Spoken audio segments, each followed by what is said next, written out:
2023 to order. Please start with the salute to the flag. Allegiance to the flag of the United States of America and to the republic for which it stands, one nation, under God, indivisible, with liberty and justice for all. Mrs. Chairman, would you call the roll, please? Mrs. Bass Clemens? Here. Ms. Patitsky? Here. Mrs. Blomgren? Here. Mrs. Chaikin? Here. Mr. Cormack? Here. Mrs. Cullen? Here. Mr. Rice? Here. Mr. Russell? Here. And Mr. Wurs. All right, we'll start off with public comment. Board members are reminded that they must be publicly announced and disclosed. Board members are reminded that they must be publicly announced and disclose the nature of any conflict. That is wrong. Sorry about that.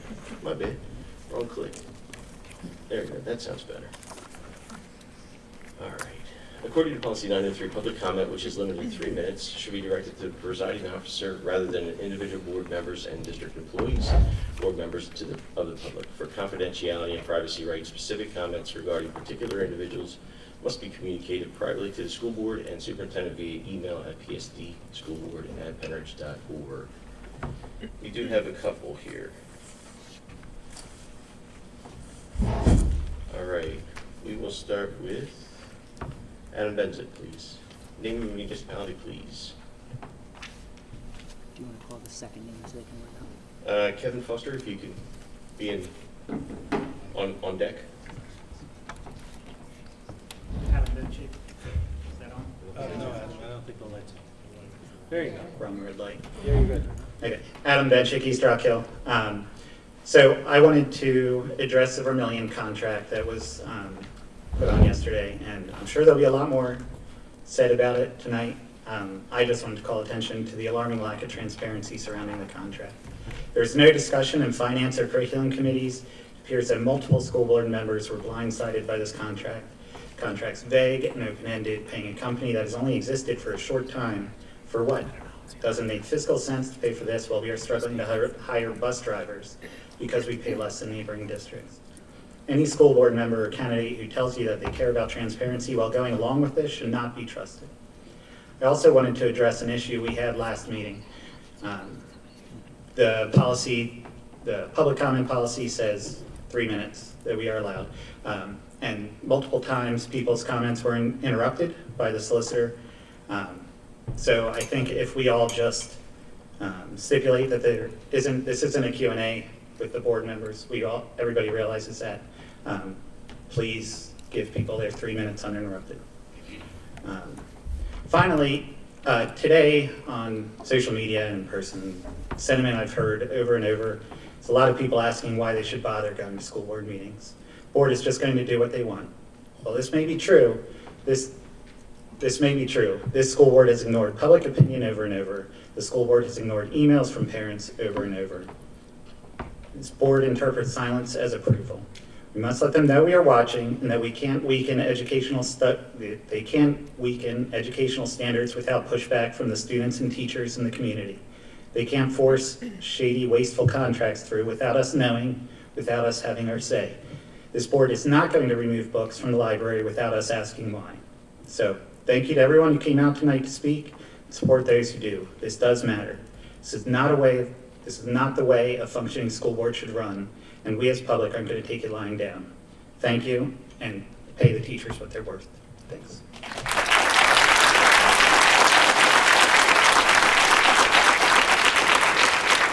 Thank you, Foster. And next up, Chris Coughlin. Kevin Foster, Hilltown Township. As a parent of this district, I'm disgusted at the incompetence and intentional deceit of the public from this board majority. A few months ago, hundreds of community members, Republicans, Democrats, independents, students, teachers, parents, taxpayers, asked you to keep social studies requirements in place. Yet you didn't care and gutted student educational outcomes. Tonight, it's worse. Some board members have secretly prepared a contract with Vermillion Consulting and its chief principal, Jordan Adams. Recently, a contract with Mr. Adams appeared on a school board agenda in the Republican stronghold of Sarasota, Florida, which has an all-Republican school board backed by Ron DeSantis. It was voted down by their board for many of the same reasons you will hear tonight.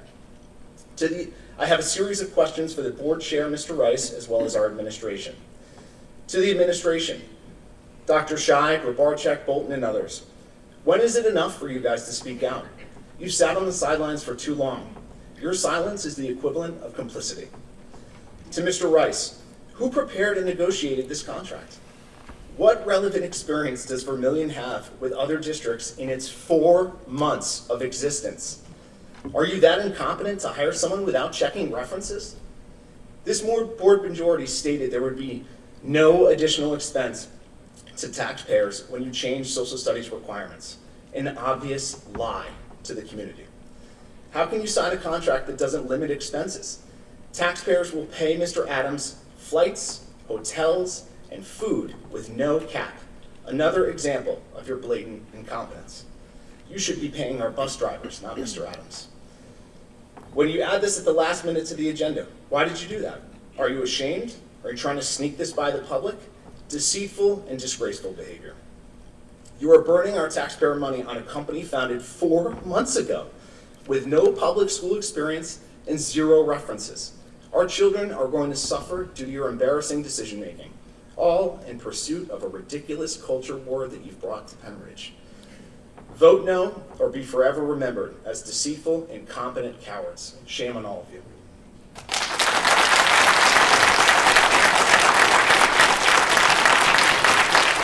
Mr. Kaufman, and then Chris Ann Swarton. Chris Kaufman, Berksey Borough. Members of the board, I'm standing before you today with concern regarding the hiring of Vermillion Education as a curriculum consultant for the district. This district's standing on the precipice of an abyss, and rather than coming together with the community to create solutions to drive this district forward, to raise test scores, to make sure our students are getting the education that they deserve, this board wants to climb down into that abyss. Time and again, this community's watched as these ideologies and politics have driven this board's agenda. Now, in abject horror, this community stands before you as you consider Vermillion. A company that's time and again been rejected as being too extreme by districts across the country, including those in Florida of all places. Jordan Adams of Vermillion lacks the plethora of experience brought by the teachers of this district, who deserve to be paid what they are worth. They're here today, in and out with the best interest and compassion for our children. These are the people that we trust our children's futures in their hands. So where's Jordan Adams on a daily basis? Does he care for or live in the district? And we know the answer is no. He founded this company in his home state of Michigan 4 months ago, has time and again been found to push overtly Christian nationalist themes and whitewashed American history. The boogeyman you seek isn't in the books you ban in the curriculum that conspiracy theorists fear. It's in the board members that promote fringe ideologies such as Vermillion, and we as a community will not tolerate our parental rights being stolen from us. Thank you. Chris Ann Swarton, and next up, Emily Smith. Chris Ann Swartley, Hilltown Township. In regards to Vermillion, I want to talk tonight about trust. It's difficult to trust you when that item on tonight's agenda wasn't even discussed in committee, and possibly not all board members even knew that it was coming. A very expensive contract with a company that has political ties, when many of you often talk about the importance of neutrality.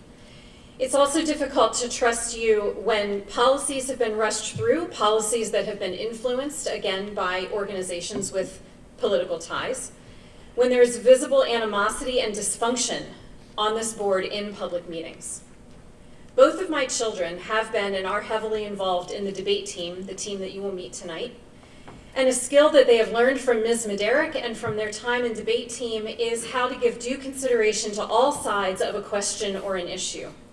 They are required to do hours upon hours of research into points of view that they may or may not agree with. And they have to learn those points of view, the best forms of those arguments on both sides, to the point that they can argue both of them convincingly. Thank you to Ms. Mederick for teaching my kids that skill. And I wish and I hope for all of you that you would learn that skill and put it into practice to earn trust among each other and to earn trust once again with the community. Thank you.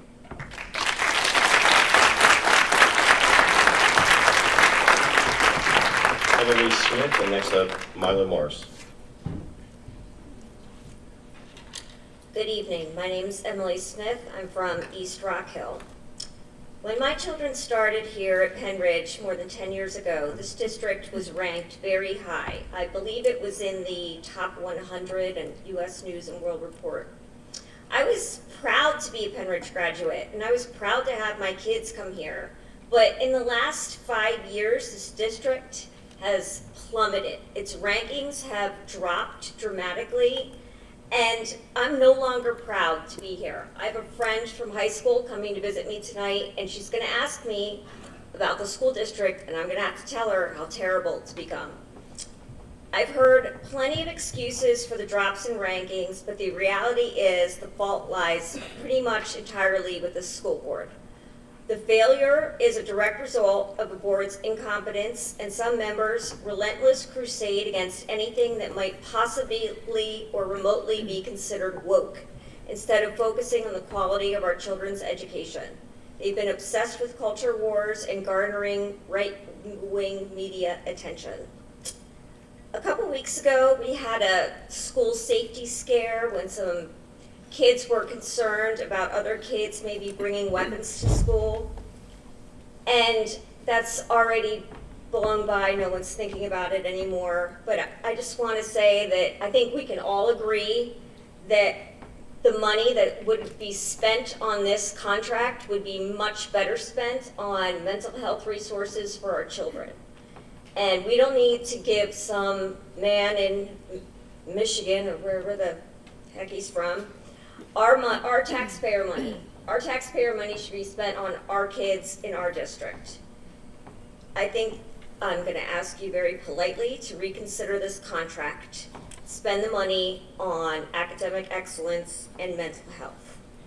And also, anybody in the audience, if you have a gun in your home, please remember to secure it safely. It makes a humongous difference in the safety for our students. Thank you.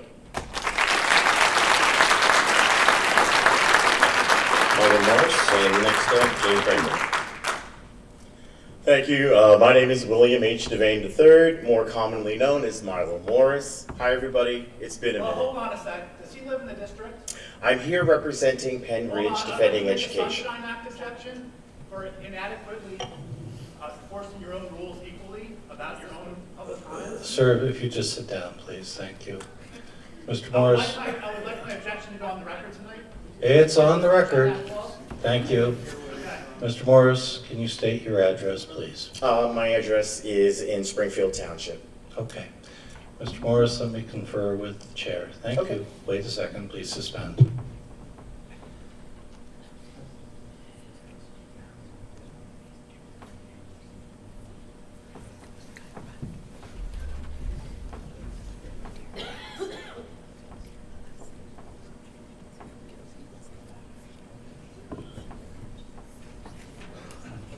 Mr. Morris, you may proceed.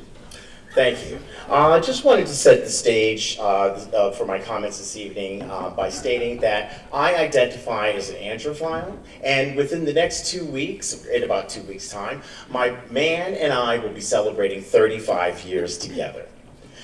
And I wanted to address policy 720 with regards to bathrooms, locker rooms, etc. My concern with the policy is that we as a society, nationally, if you want to look at it internationally, there are a variety of points of view as to whether to prioritize gender identity over biological sex or to prioritize biological sex over gender identity. And unfortunately, the way this policy is written and the way I'm reading it, you're trying to do both. And I think that there are definitely going to to be pitfalls in using a standard for using a biological sex for some students and for other students to put gender identity as the priority. The common understanding of male and female for the majority of our society is based on biological sex. So what I'm going to do is simply to ask you to reconsider, to reread Policy 720 and think about finding a way to look at it and not trying to ride both at the same time. Thank you very much. Jane Kramer, and next up, Robin Reed. Jane Kramer, Sellersville, and also a parent of a high school student. I'm disappointed that yet again this board is focusing on scoring political points instead of the needs of our students and community. One of the ways that we can identify the needs of our students is through the pay survey, but that's another story. I request that the board table the vote regarding a consulting contract with Vermillion Education. This consultant is out of state, has been in business just a few months, and is affiliated with Hillsdale College and the 1776 curriculum. This curriculum is politicized and not the right fit for our community. I urge the board to leave curriculum, library materials, and emotional social learning to our teachers and administrators. I also urge this board to use the resources that would have been used for the Vermillion contract for our bus drivers and teachers. Thank you.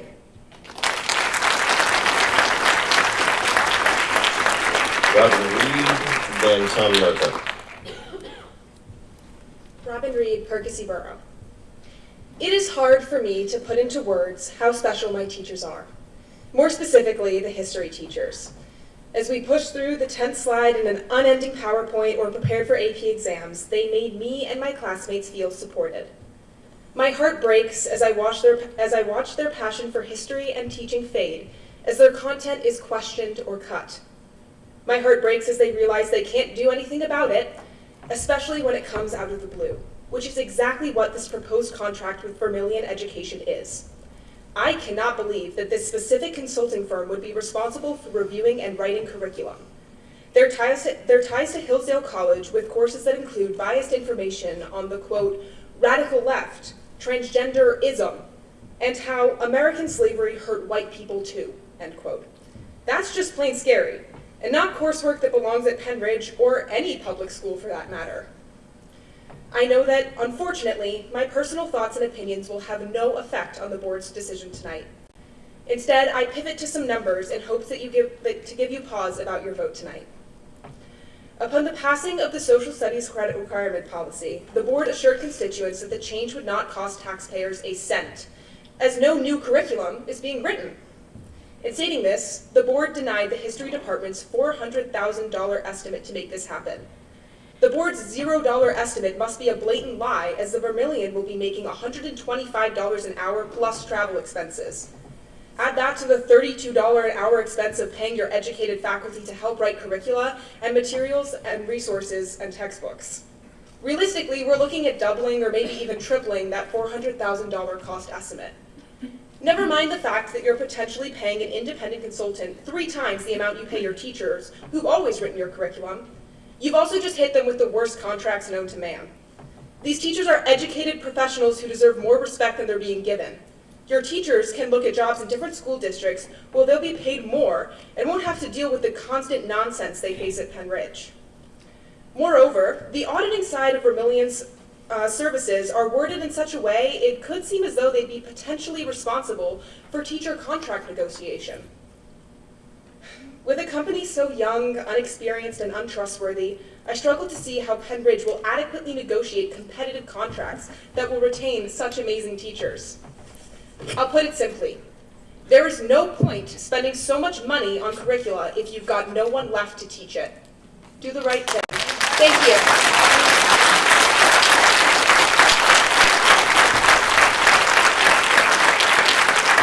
Tom Martha, and next up, Angela Schottel.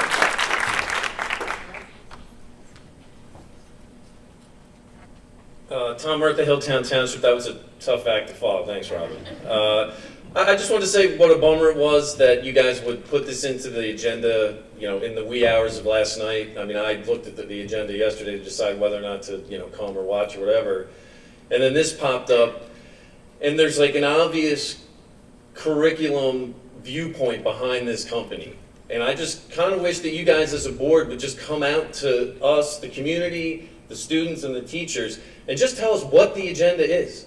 And why, you talk about fiscal responsibility and parental transparency, but then you do things like this, which is totally within your purview. I mean, you answer to no one. I mean, it's funny, we come to these meetings and we all talk to you and it's just like, half of you are looking at your phones half the time anyway. It's like, well, let's just get to public comment and then we can get on with the business. So, just as a person who lives here, and I have no stake in the game, my daughter's done here, thank God. But it's really a bummer that you guys go about business like this. It's an insult to the community, the kids, and most of all the teachers. So please think about it.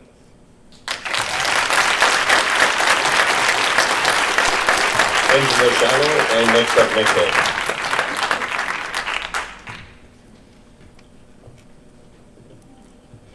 My name is Angela Shuttle, and I'm a social studies teacher here at Penridge High School. I am here tonight to express the views and concerns of myself and many of my colleagues in the social studies department regarding the proposed consulting firm being brought in to review the K-12 social studies curriculum. Throughout the school year, we have fought to preserve the social studies department from this board's decision to reduce social studies credit requirements. We spoke many times about the consequences of such a decision. The current school board assured us that there would be no significant changes to the current curriculum and that it would not cost the district any additional money. That's a lie. First, they demanded to change our 9th grade curriculum, which at least 8 current teachers have been spending hours upon hours rewriting to try and meet the board's impractical expectations. Additionally, our elementary school social studies teachers have been working tirelessly, and again, for many, many hours to craft an appropriate and rich curriculum for our youngest students. All of these efforts could possibly be for nothing. With the approval of this contract to bring in the Vermillion Education Group, this board is completely going against everything they said in our previous meetings. They said it wouldn't cost anything to rewrite the curriculum. Well, the posted contract up for approval indicates that this consultant would cost the district, as stated many times, $125 an hour plus travel expenses and stipends. That's a little more than no cost to the district. To the community members and taxpayers, and I know you do, I hope you hear this, especially with the number of hours that this task is going to take to review K-12 curriculum. This board said that the new policy wouldn't make any significant changes to the curriculum. Well, this consultant is reviewing the entire K-12 curriculum, not just a few courses at the high school. Why would the board spend this much money to bring in a consultant to review without the intent to revise? Clearly, this school board has absolutely no trust and respect for us as professionals. This is obvious in their decision to bring in a company who's only been around for a few months instead of valuing the experience and professionalism of our staff. As a department, we feel that this proposal is yet another rushed decision that did not include all stakeholders. When making specific content-based curriculum decisions, it is only appropriate to include the people who will be teaching it. Thank you.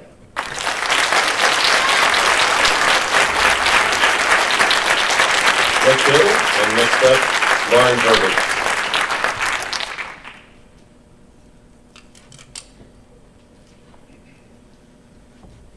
Alrighty, good evening everybody. My name is Nicholas Hill and I am a Penridge graduate of 2019 and a current writing candidate for the Sellersville Borough for this municipal election. I'm not going to be on anyone's side here.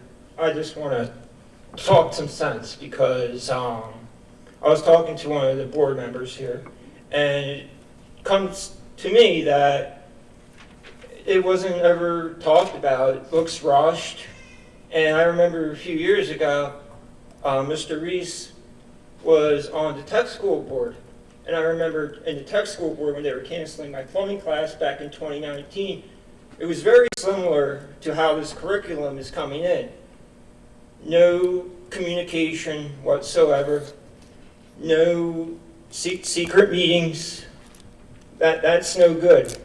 Whether you're a Republican or a Democrat, an independent, non-affiliated, that's no good. You don't want secret meetings whatsoever, because nothing good will come of that, whether the curriculum is good or bad.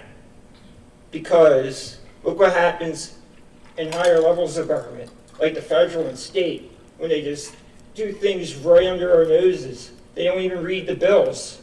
All the federal bills are never even read. Do we really want that in our own community?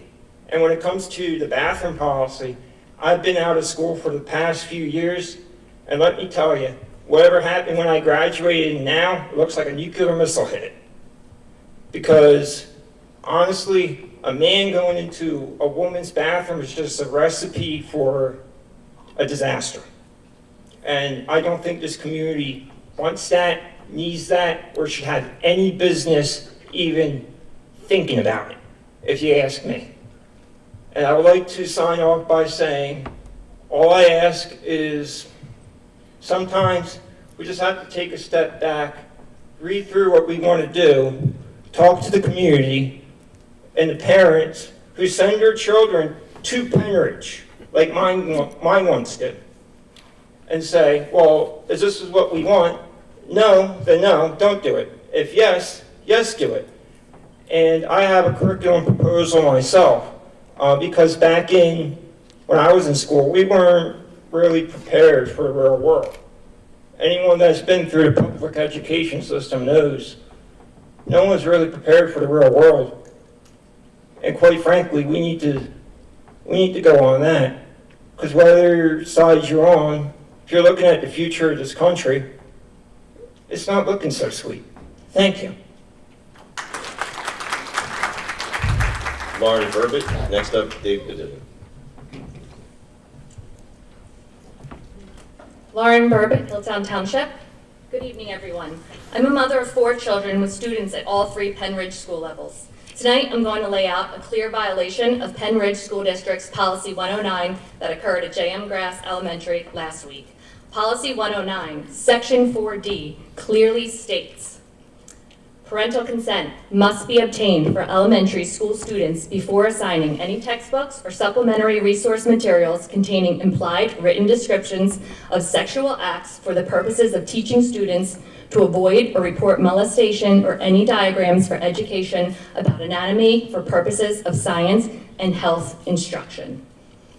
Dear Dr. Bolton and Penridge School Board, I want to make you aware of a situation that I'm not sure you are aware of. On Friday, Nova made a presentation to my 2nd grader at Grass Elementary. This presentation involved the language and verbiage, sexual abuse, and puppets pointing to private parts.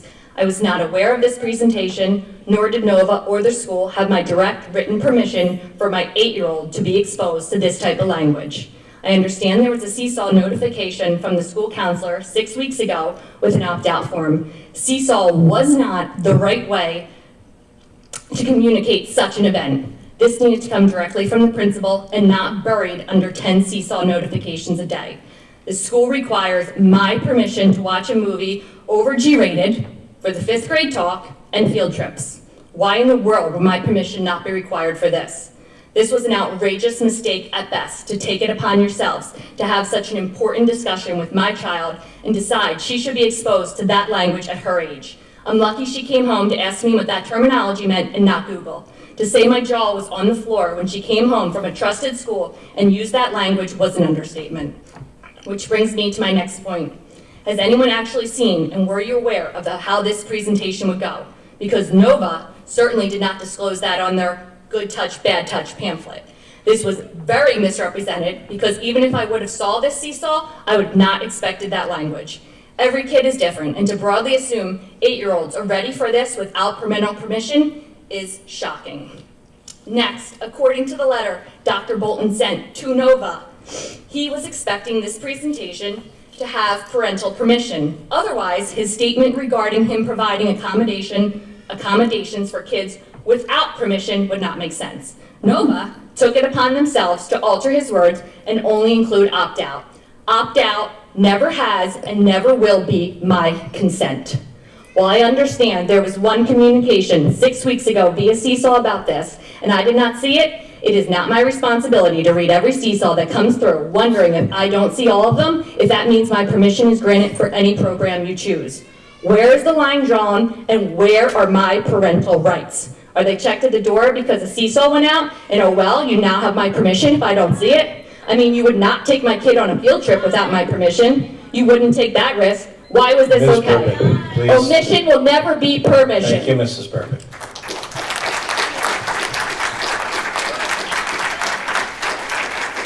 Dave Begonian, and next up, Jake W.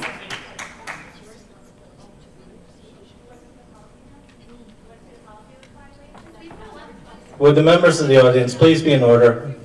Please be in order. Everyone else is speaking. Thank you.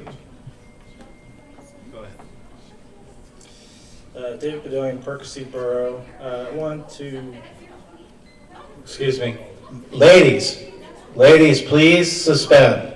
Please. Ladies. Mrs. Burbick. Guys, please be quiet. Let the other speaker speak. Mr. Bedillion, please proceed. I wanted to speak on the bathroom policy. Milo brought up a number of good points, and I appreciate the board's efforts to, look at various ways to try to meet, all students' needs, and it's obviously it's a challenging situation for school districts to deal with.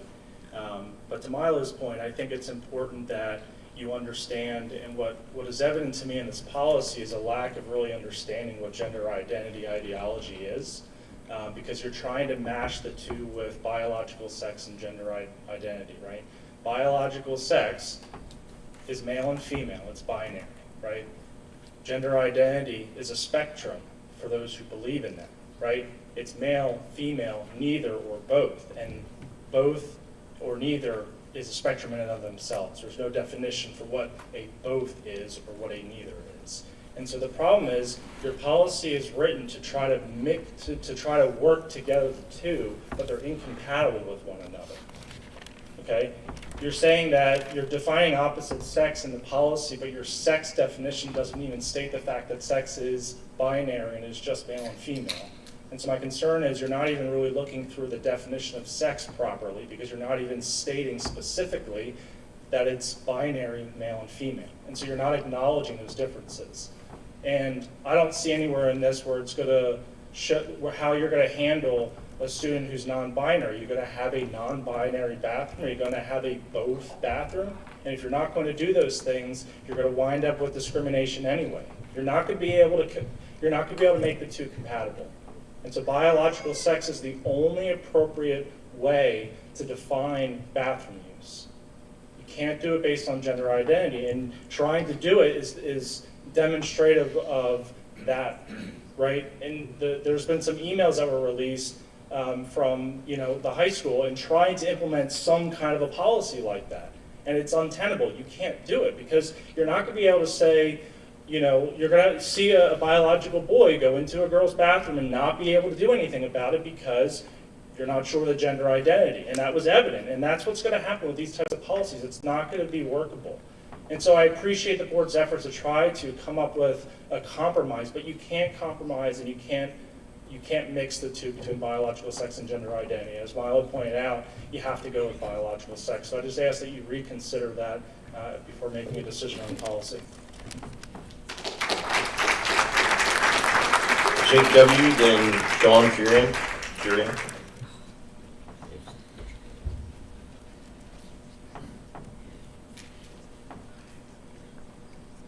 Hey, I'm Jake W. from Dublin. I actually just moved here to the area. I had attended some Central Bucks school board meetings, North Penn. I moved to Penn Ridge because I sought out a place that when I do have kids and they are going through a school district, it's not like the one I grew up in, that it's got a strong school board who stands up for kids and protects them. I thought I wouldn't have to go to school board meetings. I got a text about one of the policy items tonight, Policy 720. While I'm here, I'm hearing about this curriculum review. I don't hear anyone defending that there's a neutral curriculum. I hear them saying that this person reviewing, doesn't sound great to me either, but they're saying, oh, they're like Hillsdale College, they're the 1776 project, they must be right wing. You know, and that's the point, is something educational can be educational, but be political. And I think that's the whole point, is most people on both sides would like neutral viewpoints without advocacy. It doesn't mean we want left, doesn't mean we want right. Hillsdale is known as right wing. Public schools are known as left wing. We just want it out, we want neutral. More importantly, I can't believe that the policy 720, basically voting to have co-ed bathrooms, says that there is biological sex, there is gender expression. That's okay, but why do we separate bathrooms in the first place? It's not because of your gender expression. It's not because of the clothes that you wear. It's not because of wearing makeup or your hairstyle or how you appear to other people. It's because inherently there is a biological difference between a boy and a girl, and when you put them in the most intimate, private place that you have in this school, they should be protected. And instead, you're separating that and voting for, what, co-ed bathrooms? Or maybe kind of co-ed bathrooms, but also not co-ed bathrooms? It doesn't make sense. I think you all know that you're trying to sit on both sides, if that's what you vote for. I don't think there is a way to sit on both sides of this. I think eventually you'll have to choose sides. I hope you have some bravery here and you can stand up for kids that aren't able to stand up for themselves. Kids that are facing the peer pressure. Remember, public schools lean left. What do you think that peer pressure is? Are they going to have to walk through a bathroom and identify themselves as selecting the sexually separated bathroom or the gender separated bathroom? I don't have to walk through an arch that says Democrat or Republican when I vote. Why would a kid have to do that to go to the bathroom? Thanks.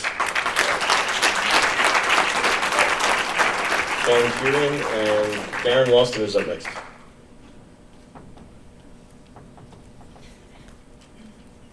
right, I'm going to give this a go here. Dawn Kern, Bedminster. As a parent in this district, I am outraged at the arrogant, self-serving, and deceitful behavior of some members of this board. Who do you represent? How many of you up there are running on a platform or have run on a platform of transparency? How about fiscal responsibility? Those must just be politically convenient buzzwords for you, because they are certainly lies. There is no transparency. Your proposed contract to hire Jordan Adams of Vermillion Consulting should have been addressed at the curriculum meeting, as you want him to oversee curriculum writing. It should have been addressed at the Finance Committee meeting, as you want to write him a blank check for $125 an hour. It should have been posted as part of the original agenda on board docs. Instead, you buried it as an add-on within the document at exactly the 24-hour legal deadline. Why? I can only imagine that you were hiding this from the people who elected you, because you know many will not approve. Again, who do you represent? It must not be the taxpayers. How is it fiscally conservative to agree to a contract with virtually no parameters, no expected duration of service, no clear performance tasks to be completed, and no method for evaluation? Your contract doesn't say much, although it does agree to pay Mr. Adams' travel expenses, flights, hotels, meals when he visits us from Michigan. And let's talk about this consultant. When and where did you present his qualifications to the community?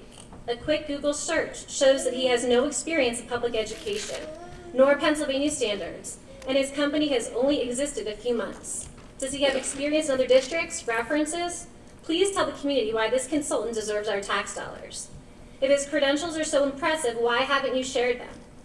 It seems apparent that even if you had followed the appropriate, transparent process, this hire should never have been made, or should never be made. This is a disrespectful disgrace to our teachers and our students. We have qualified salaried staff already writing and overseeing curriculum. Please tell our teachers and students what problem you were trying to fix with this shady deal. At the very least, you owe this community a delay on the vote. Show us you can be trusted to uphold the promises you made. Thank you.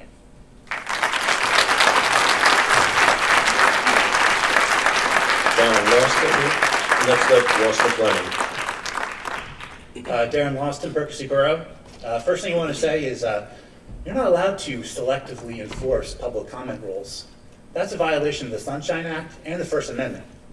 But I'm not terribly surprised because you guys have been chipping away at the First Amendment rights of students since this board has been elected. I just want to ask a few questions about this new consulting firm. Have you looked at the website? It looks like a joke. It looks like a kid made that website. There's absolutely no individuals listed on there, nothing about their qualifications. Why is the school board considering contracting a firm that was only incorporated in 2023? Don't Penn students deserve experience? Like, I don't know, professional educators actually licensed in the state of Pennsylvania?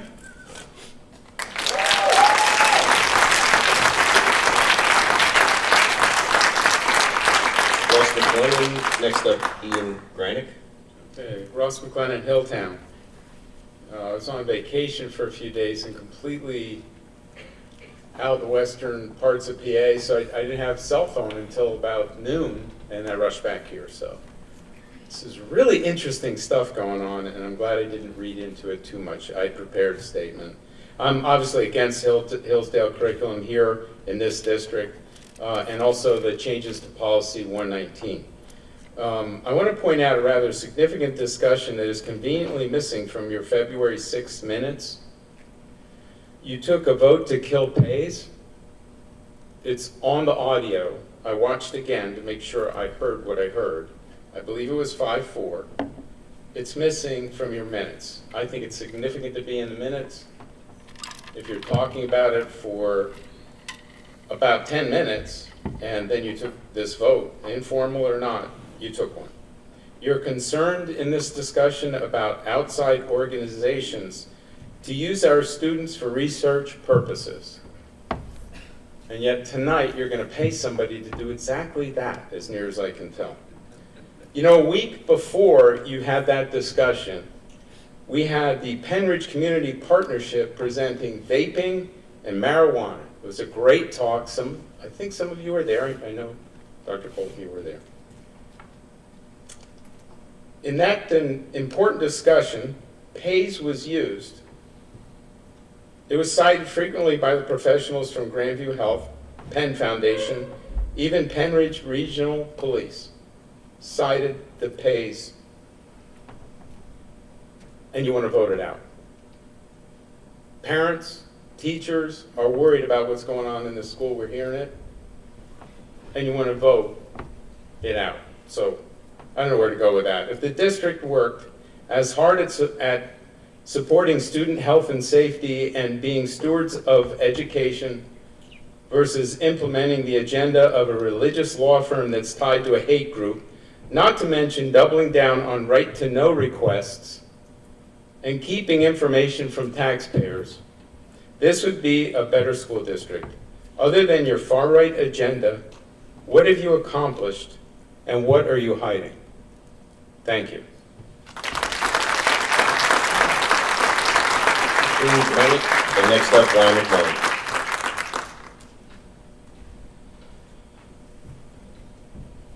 Ian Granick, Hilltown Township. When you were elected to the school board, you were entrusted with the sacred responsibility to think about the welfare, the safety, and the education of our children. It was our hope and our expectation that you would uphold the values of our community while you did that. Some of those values: diversity, inclusion, scholarship. Jordan Adams and his consultancy does not represent these values. I would go as far as to say that he actually represents the antithesis of these values. His alignment with Hillsdale College and their agenda of white nationalism, racism, and the whitewashing of history have no place in this community. And our tax dollars ought not to be spent funding that agenda. Last week, the people of Sarasota, Florida rejected Mr. Adams' extremism. Tonight, this community has also spoken. On this topic, it actually sounds fairly unanimous. It's our hope and our expectation that you will also reject Mr. Adams, Hilldale, and an agenda of hate. Thank you. Brian McMullen, and next up, Paul Clymer.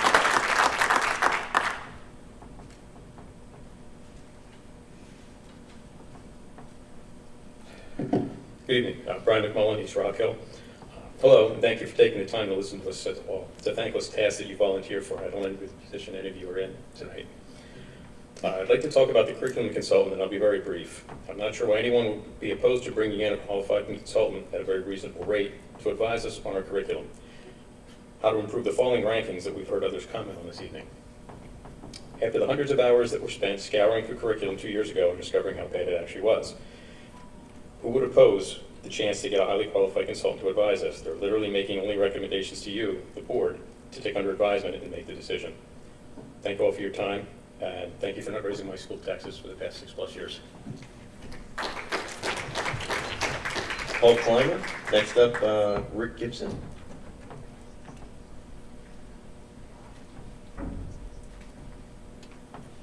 I had remarks, good evening. Superintendent Bolton, members of the Penridge School Board. My name is Paul Clymer. I live in West Rock Hill Township. I had remarks prepared for the bathroom policy, but now I want to speak on 1776. A little bit about patriotism. The radicals tore down the statues of Thomas Jefferson and George Washington, John Adams, Abraham Lincoln. They scarred these great statues of our great heroes with graffiti. And they used the flag upside down with the word starting with F on it. They totally disrupted and tried to change our culture about 1776. As a Penridge graduate, I learned 1776, and I'm so thankful I had history teachers and social study teachers that embedded that information to me. George Washington at Valley Forge, for God's sakes, people, in 1777, of the 11,000 men at Valley Forge, 3,000 died from disease. He had a ragtag army to defeat the British colony. Remember, they fought for 8 years trying to defeat one of the greatest armies in Europe. It was the British Army, and they defeated them. They had the patriotism, this spirit of freedom and liberty, because that's what they wanted. That was in their hearts, and that was in their souls, and that's why they fought, and they bled, and they died. They were heroes. Of the 57 members who signed that Declaration of Independence, many of them were put to death. Many of them had their homes destroyed. They were doctors. They were lawyers. They were people of great means, but they were willing to put it all on the line for the freedom of our people. My God, I hear these voices saying that they are ashamed of 1776. I can't believe it. We have such a great history here in the United States of America. And if it's not taught, then it's shame on the school. Shame on the schools for not teaching it. But I'm telling you that we can be very proud of Valley Forge, of Germantown, of Philadelphia, the city of brotherly love, where the Continental Army, the Continental Government met to write our Constitution. So those are my thoughts on 1776. I was not prepared to do that. I was prepared to talk on the bathroom agenda. How much time do I have left? 18 seconds. I will just say this. Biological boys will always be biological males. Biological girls will always be biological females. Regardless of how their bodies are scarred by the scalpel or they hemorrhage from drugs and hormone blockers, their sex at birth will always remain the same. And then Thank you, Representative Clymer. Thank you. Rick Gibson, what is your topic? Rick Gibson. Next. Leah Resch, and then Stephen Resch.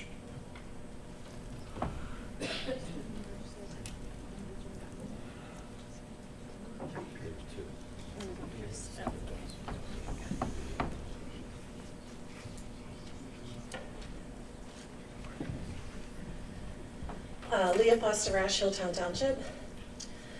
I wanted to talk about leadership and collaborating, how the board can better collaborate with teachers, staff, and students. If there is extra money for the curriculum, you should ask the teachers the best way to use it. You'd be better off consulting with them if we have money for a consultant on someone that they recommend to be helpful. They're the experts. That's how you collaborate in a leadership position. Adding another layer of oversight to what the teachers, their supervisors, the administration, the superintendent, and the board, you guys are already supposed to be doing all this stuff too, is not only wasteful, but unnecessary and creates an atmosphere of over-policing and mistrust between you and the staff. Writing policy that is vague, contradictory, inconsistent, and then laying it at the feet of the teachers to figure out does not go unnoticed as the board protecting itself, but creating, again, a lack of trust from our teachers in your leadership. So some basic leadership skills are to collaborate with the people who are working with you, the people who are doing the work. Not listening to teachers' feedback on any of our policies and the problems they will cause show your indifference to them, their hard work, their passion for this district and the community, more than the consultant you are recommending to bring in. You can't say you value our community and then undermine the people who work so hard to prepare our children and work in this community. Strong leadership does not micromanage. Strong leadership does not over-police. Strong leadership trusts their team. Strong leadership protects their staff and gives them the tools they need to succeed. Strong leadership values their staff, champions their achievements, and instills trust from the community. That's what leaders do. It's basic leadership training at most companies. I'm going to close with probably some of the best advice I ever got from a CEO that I worked with. Leaders are chosen not because they know everything. You need to listen, evaluate, and make purposeful decisions with clear reasons behind what you're doing and why. But most importantly, you need to be smart enough to know what you don't know and trust your experts. Thank you. Stephen Rash, and then Stephanie Regina. Stephen Rash, Hilltown Township. I wanted to talk about the last minute item in the curriculum part with Vermilion Education as the curriculum consultant. Several things about this concern me. My questions, I have several. Why was this a last minute addition and where was this discussed prior? It seems like it just popped up out of nowhere. I'm assuming there was some discussion between some of you at some point. I mean, there was a contract written, poorly written, but there's one out there. I'm not aware of a public discussion, as I mentioned. The majority of the board 2 years ago ran on a platform of transparency. So where is the transparency now in sneaking this into the agenda? I can't find anywhere where there was this prior meeting discussed. Why do you need consultants regarding curriculum? We have approximately 1,200 educators that have much more experience than Jordan Adams and his newly founded consulting firm. Some of our educators have doctorates. Our teachers work with these students every day. They know how to create curriculum. That's what they're paid to do already. So why are we doubling down and adding Jordan, who has not done this very long or at all? Besides being a civics teacher for less than a decade, what can he bring to Penridge that we don't already have waiting in the wings to be tapped on to support our students and faculty? Your teachers are the experts. A few months ago, this board wouldn't allow pride flags to fly in Penridge hallways anymore because it was controversial and didn't support all students. Vermilion is controversial, just Google them like I did, pretty easy to do, and everything is controversial about them. It supports right-wing political agendas in the way in the way that subjects are taught. So clearly controversial from what you guys have gotten away from and wanted to be neutral. This is not neutral. At the last finance committee meeting, some of you brought up being fiscally responsible and grilled Mr. Daubert about ensuring we were not spending our reserve funds frivolously. Now you're looking to bring in a consultant charging the district $125 an hour plus all expenses paid and wonderful vacation to Penn Ridge, which we already have people to do in this place. Is this fiscally responsible? I see that Penn Ridge wants to jump up in the rankings and be better than the local school districts and be better than Central Bucks. You guys are just competing with Central Bucks for being completely fiscally irresponsible. They've been in the news recently, as I'm sure you're aware, and I think you guys are trying to beat them out with that. So, do better.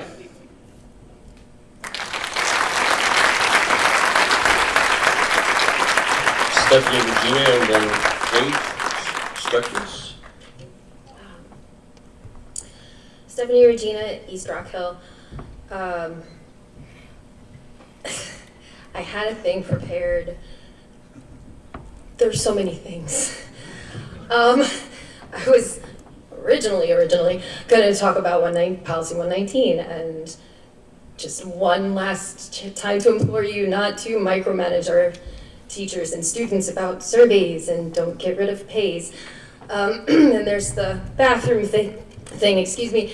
And I just want to put out there's a lot of talk about like, as though the bathroom thing would mean like a free-for-all if students use gender identity to decide where they pee. They already can use the bathroom that aligns with the gender on their like file. So if they've already filed with the school to say that, you know, that they have a gender identity change, then that's where they can go now. And most of them don't even do that because their peers don't like it. So instead of asking like, and it's not like a free-for-all, like suddenly everybody can just go in any bathroom they want. That's not how it works. Those kids already are ostracized. So it's like rather than spend time worrying about where they pee, maybe spend time thinking about how to support them and help them fit in, since they don't have the luxury of it being a simple thing for them.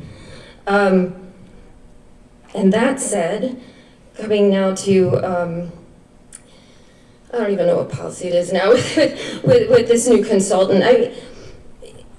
With all of these things, I think what it comes down to now is how time is being spent and how money is being spent. And we're talking about surveys and bathrooms, and I don't know what you're trying to do to social studies, I really don't. No one's trying to ban 1776, it was a great year. But I think what I'm going to put out there, because I had a lot of things prepared, and what I can say that is not what has already been said, a lot of which I agree with. Other ways we can be spending our time. It's PSSA week. You know, like my kids are freaking out, doing their best on it. I was looking at old PSSA scores from last year, and only 46% of our middle schoolers last year scored above basic in math, and only 16.8% of kids at South specifically scored above basic. 16.8% scored proficient or higher at South Middle School. So it's pretty bad for all of our kids, our middle school kids at 46, but like then South at 18, like that's a problem. Like the #1 item on the board's goals for the year is student achievement and growth. How are bathrooms and surveys and 4-month-old consultant firms, how are these going to help the bigger problems? I also had stuff about the bus problem on here. That's all. Thank you.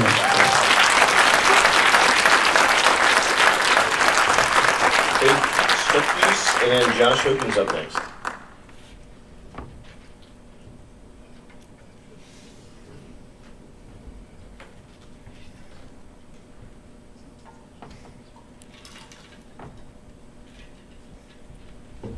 Hi.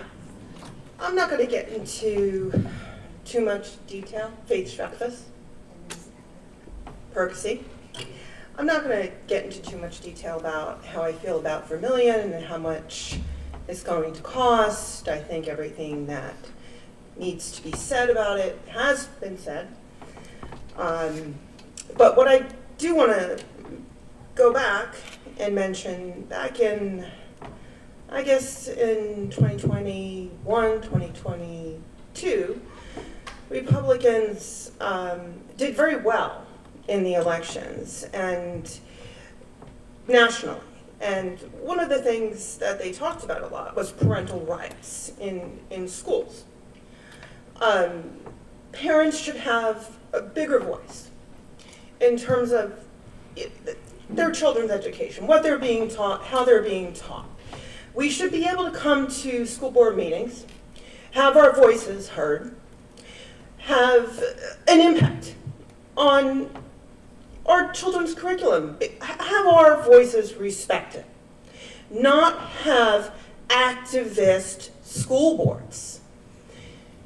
And I speak for myself, and I think I speak for a lot of people in this room, when I say that I do feel that we have an activist school board that does make judgments, decisions unilaterally. And people come here on a regular basis, voice their concerns, and then decisions get made behind the scenes as if our opinions just don't matter. So that's what I have to say about that. In terms of the Hillsdale curriculum is an activist curriculum. Let's just call a spade a spade. This is a curriculum that was written by a tiny Christian college with the intent of exactly indoctrination. Apparently the point was to not indoctrinate our children, when that is precisely what we are doing. That is what the board is attempting to do to our children. And they are hiring an outside company to not even do it well. Where is the logic? And this is what we are paying for. And we are not even being heard. And nobody cares. And I am frustrated, and everybody in this room is frustrated. And that is all I have to say about that.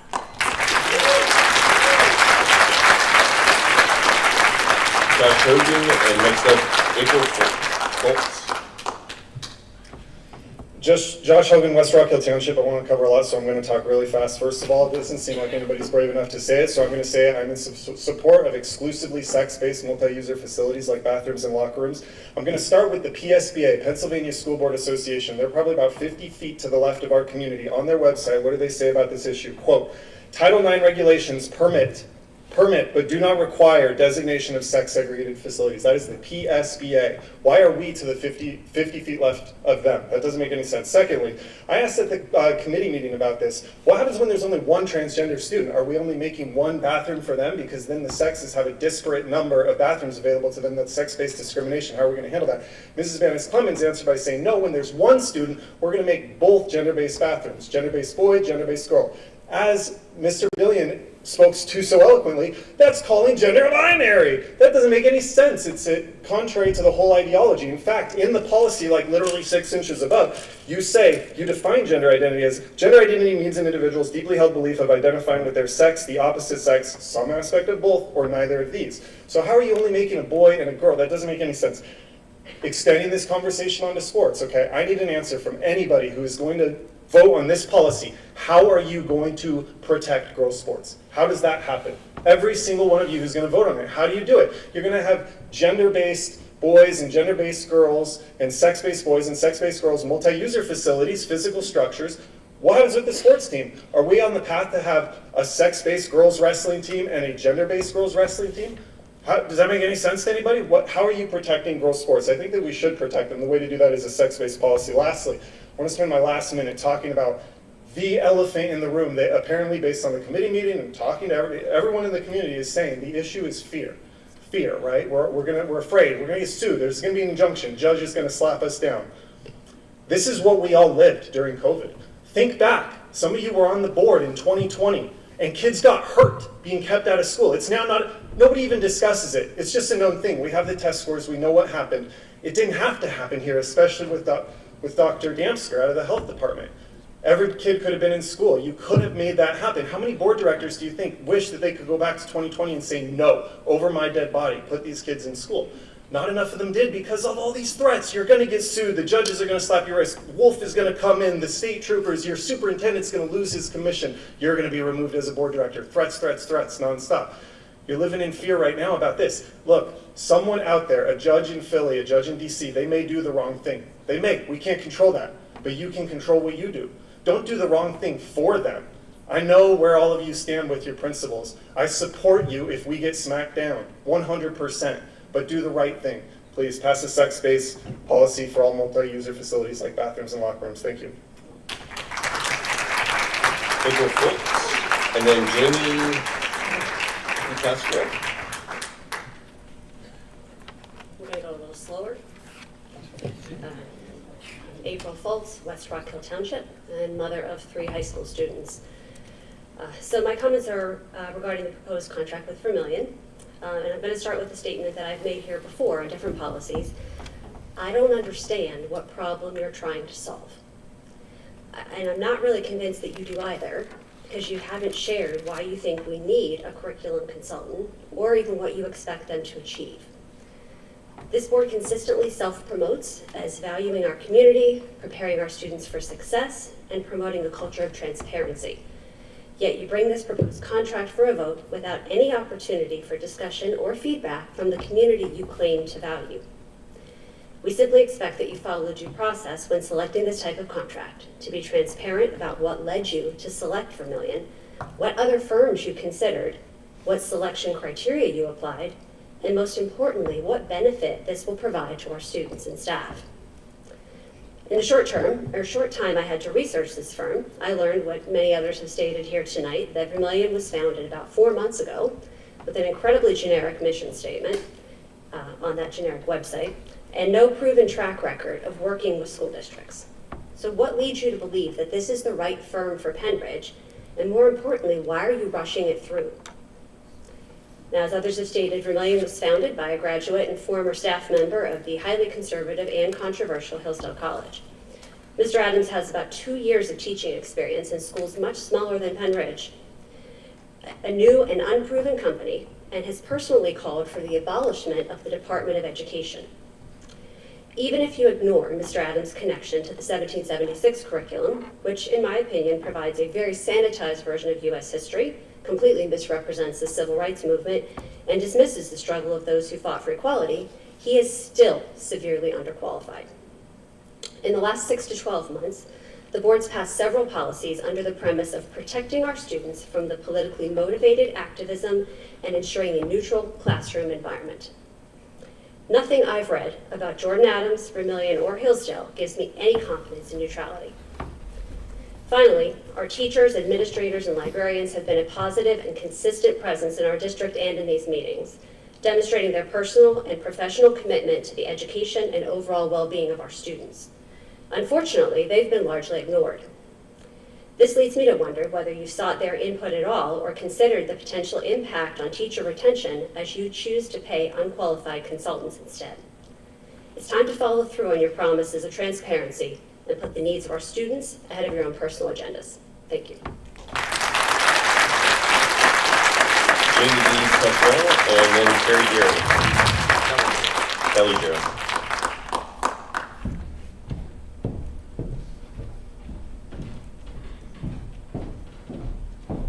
Sorry, Jamie Di Pasquale? Oh, sorry.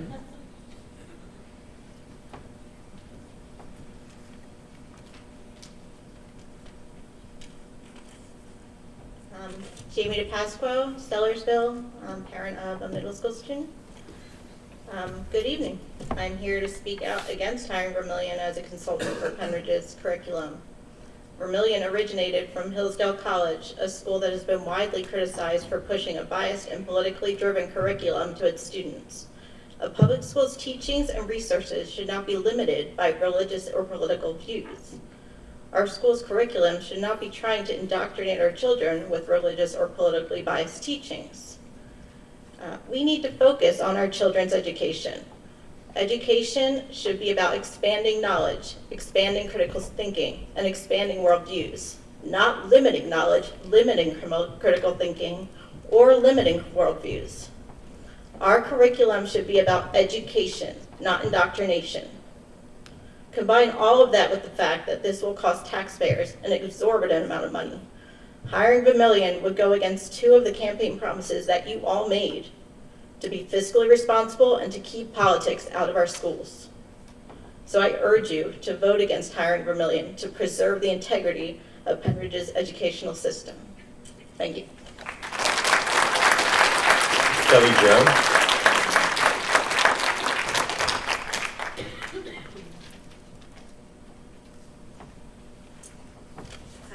Kelly Jerome, Bedminster Township. I forgot my glasses, so I'm going to try to work through this. All right, I'm going to comment on the proposed contract with Vermillion Education. I could go many directions describing why this is the worst idea this board has tried to impose on the school district, but because of your lack of transparency and shiftiness in adding this item onto the agenda, time isn't on my side to author a clear and concise statement, so apologies if this jumps all over the place. But maybe that was the point of adding it late. Give very little notice for preparation and hope the contract sails through with minimum pushback. And I know, just like the social studies credit reduction, you'll approve this contract, willfully ignoring opposing voices, and it'll be another big screw you to the students, teachers, and staff.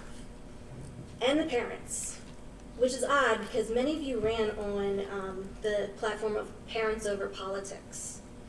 But however, your actions today and in the past have solidified that you're now politics over parents, and that transparency never mattered. But okay, so pretend you, or not pretend, but maybe you genuinely think that the staff of Penridge isn't capable enough to rewrite the social studies curriculum. Okay, but please explain how a company less than 6 months old, helmed by a man with zero training or work experience with education and curriculum, is any better than the amazing teachers at Penridge. And you're going to pay this man $125 an hour, plus travel expenses for in-person meetings from Michigan? A few months ago, there was a supply drive for teachers at Bedminster Elementary. Many teachers requested staplers and staples, tape dispensers and tape rolls, whiteboard markers, and reams of paper.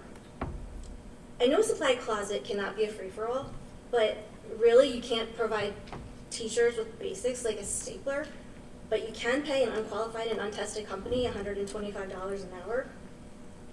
And also, why are you spending money this way when you don't have enough bus drivers? No one wants to work for Penridge because the pay is terrible and there are no benefits. And they can just go right over to Central Bucks. I drive by the sign every day that says they have. So parents won't be happy when they have to provide transportation to and from school and extracurricular activities because you once again chose politics over parents. And I guess at this point we can also add politics over parents and students, teachers, administration, staff, and other Penridge stakeholders. Thank you.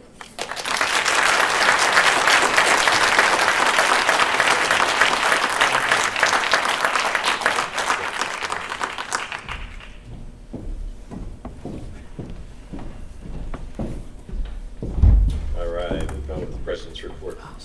As a friendly reminder, Teacher Appreciation Week is coming up next week, May 1st through the 5th. If you have not had time to thank your teachers, please let them know how much you appreciate their great work they are doing with their students.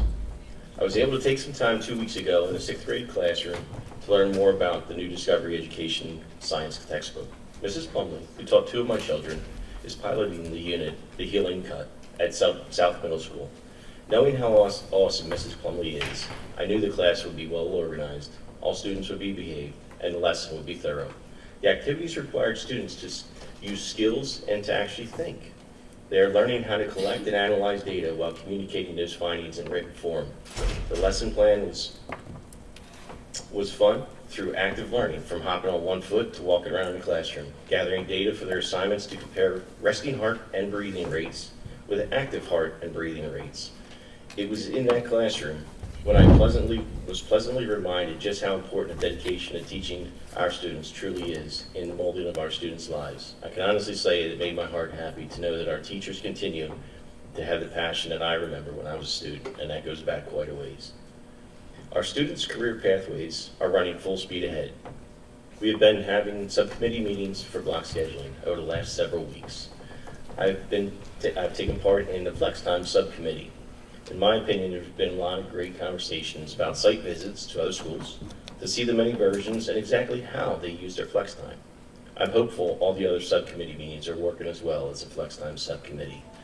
It's important to me to make sure our version of flex time is both productive for our students and the options will be many for each of our students' successes.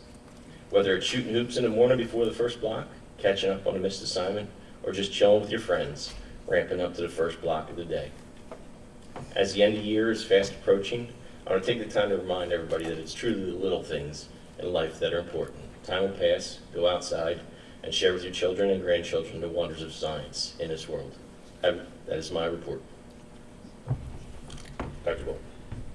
Thank you, Mr. Rice. Mr. McCullough, while you're pulling up the slideshow, I'd like to call forward 4 amazing students as well as their sponsor and teacher.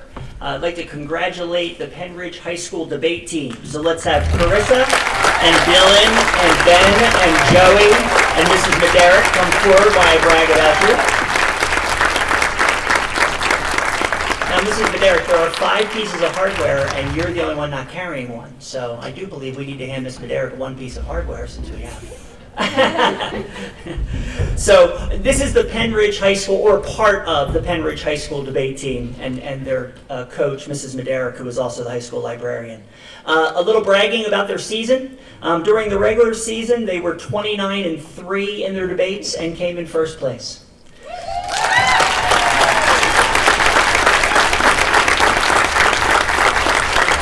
I learned tonight that they then qualified for what's called a semi-season, which I didn't know what that meant. But apparently each of the teams sent their 4 strongest debaters, and they do a round-robin competition, and they were 7-1 and came in second place in the semi-season.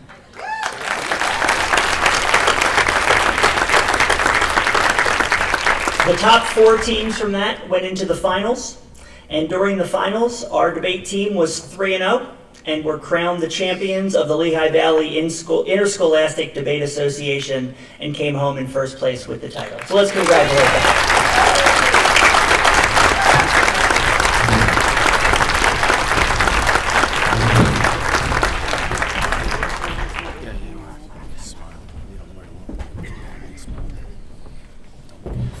All right, so what are these? I need to know what the trophies are. So these are mine, Ben's personal trophies. Oh, so you and Ben, what did you guys personally win? Oh no, we all got them. Oh, okay, but you and Ben brought them. All right, okay. And this is? This is the regular season trophy. Okay. All right. This one I learned about. Tell us about this one. This is the finals trophy. This is for the championship. This is the one they get to keep because Carissa, tell us about this one. This is almost like the debate Stanley Cup. We pass it around to every single winner. So we have this displayed outside the library for a year. Share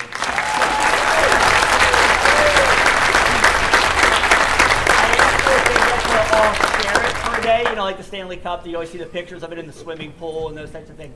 She said no, but maybe we can figure that out. Find something to do. All right, let's look at Mrs. Chad. Let's get a picture, and then we'll have to make sure everybody parents need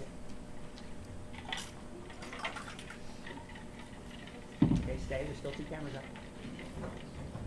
Okay. Congratulations, all of you.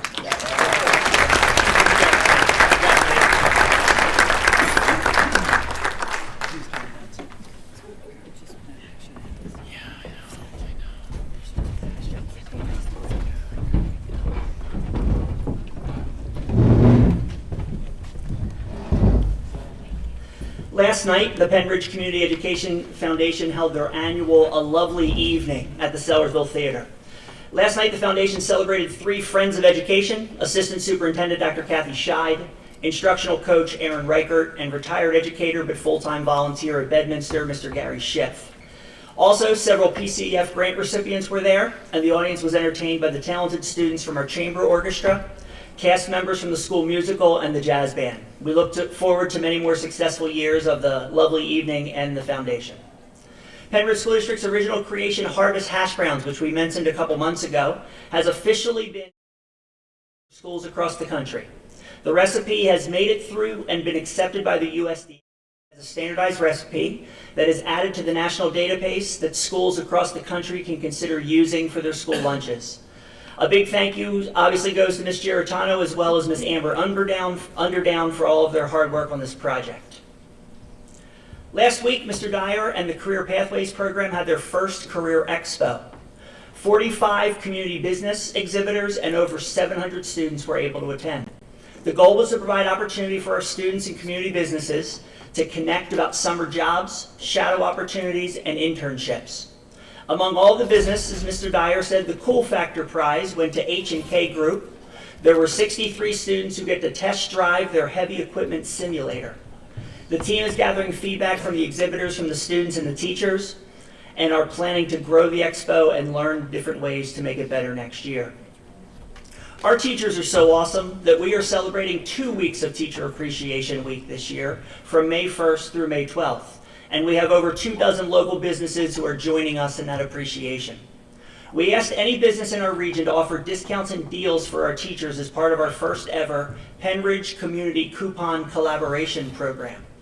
The coupons, part of which you see above us, will be given out digitally to all of the teachers, and they can either print out the ones they want or use the QR code for the coupon and take them to all of the local companies for over the next 2 weeks.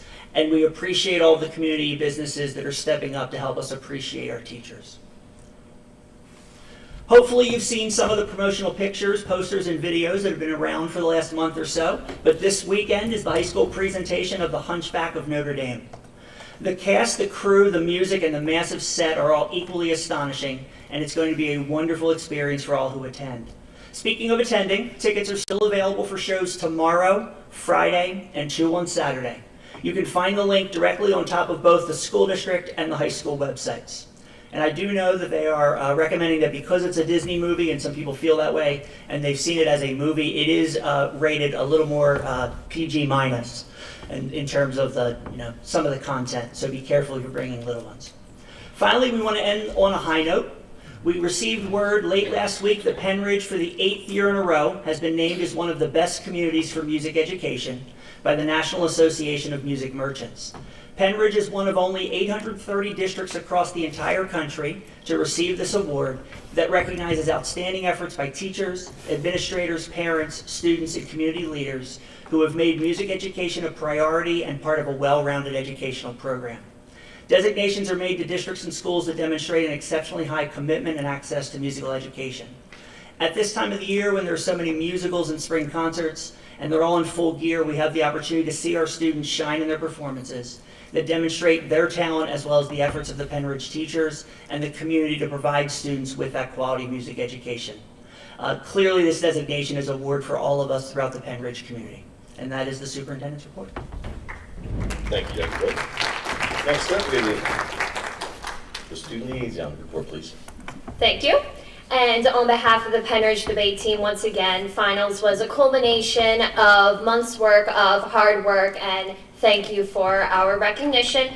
But this provides an excellent segue into the current state of the student body as students are vastly preparing for their advanced placement exams and Keystones, PSSAs, and other final assessments that have undergone and are currently happening. As far as from Student Council, we are preparing for officer elections for next year and finalizing end-of-year activities, including Teacher Appreciation Week and Mr. Penridge. Inclusive clubs like ADC, GSA, MIC have held Rams Day seminars along with other presentations like the Career Expo. This Friday we have April showers, and many students are looking forward to this event to support the Special Olympics. Minithon's main event will be happening towards the end of May. And to recap what Dr. Bolin has said, come out to support the Hunchback of Notre Dame starting tomorrow night, and buy your tickets online because this show will sell out. Thank you. Thank you. Moving on to the consent calendar. I'm going to make a motion to approve the consent calendar items, letters A through H. Could I get a second, please? Mr. Rice, I need to abstain from voting on item H due to a personal conflict. Sure. Who was second by Ron? Oh, second by Ron. Thank you. Comments and questions? All those in favor? Aye. Aye. Opposed? Abstentions. Motion carries. All right, moving on to committee reports. We have curriculum. I'm sorry, Mr. Rice, just one second. Ms. Batisky, can I just make sure I clarify, because I know Ms. Chenoweth is going to ask me in the morning. You are okay voting yes for items A through G, and it's just item H that you abstained for, is that correct? All right, thank you very much. Sorry, Mr. Rice. It's all good. All right, next moving on to committee reports. We have curriculum. Ms. Blomgren, please. Okay, the curriculum committee met on April 26th. We have 4 things, 1 motion to approve, but 4 curriculum improvement proposals. So, motion to approve the following curriculum improvement proposals, A through D, listed below. A, Algebra 2, B, Pre-Algebra, C, Psychology, and D, Psychology Honors. Motion has been made and seconded. All those in, comments or questions?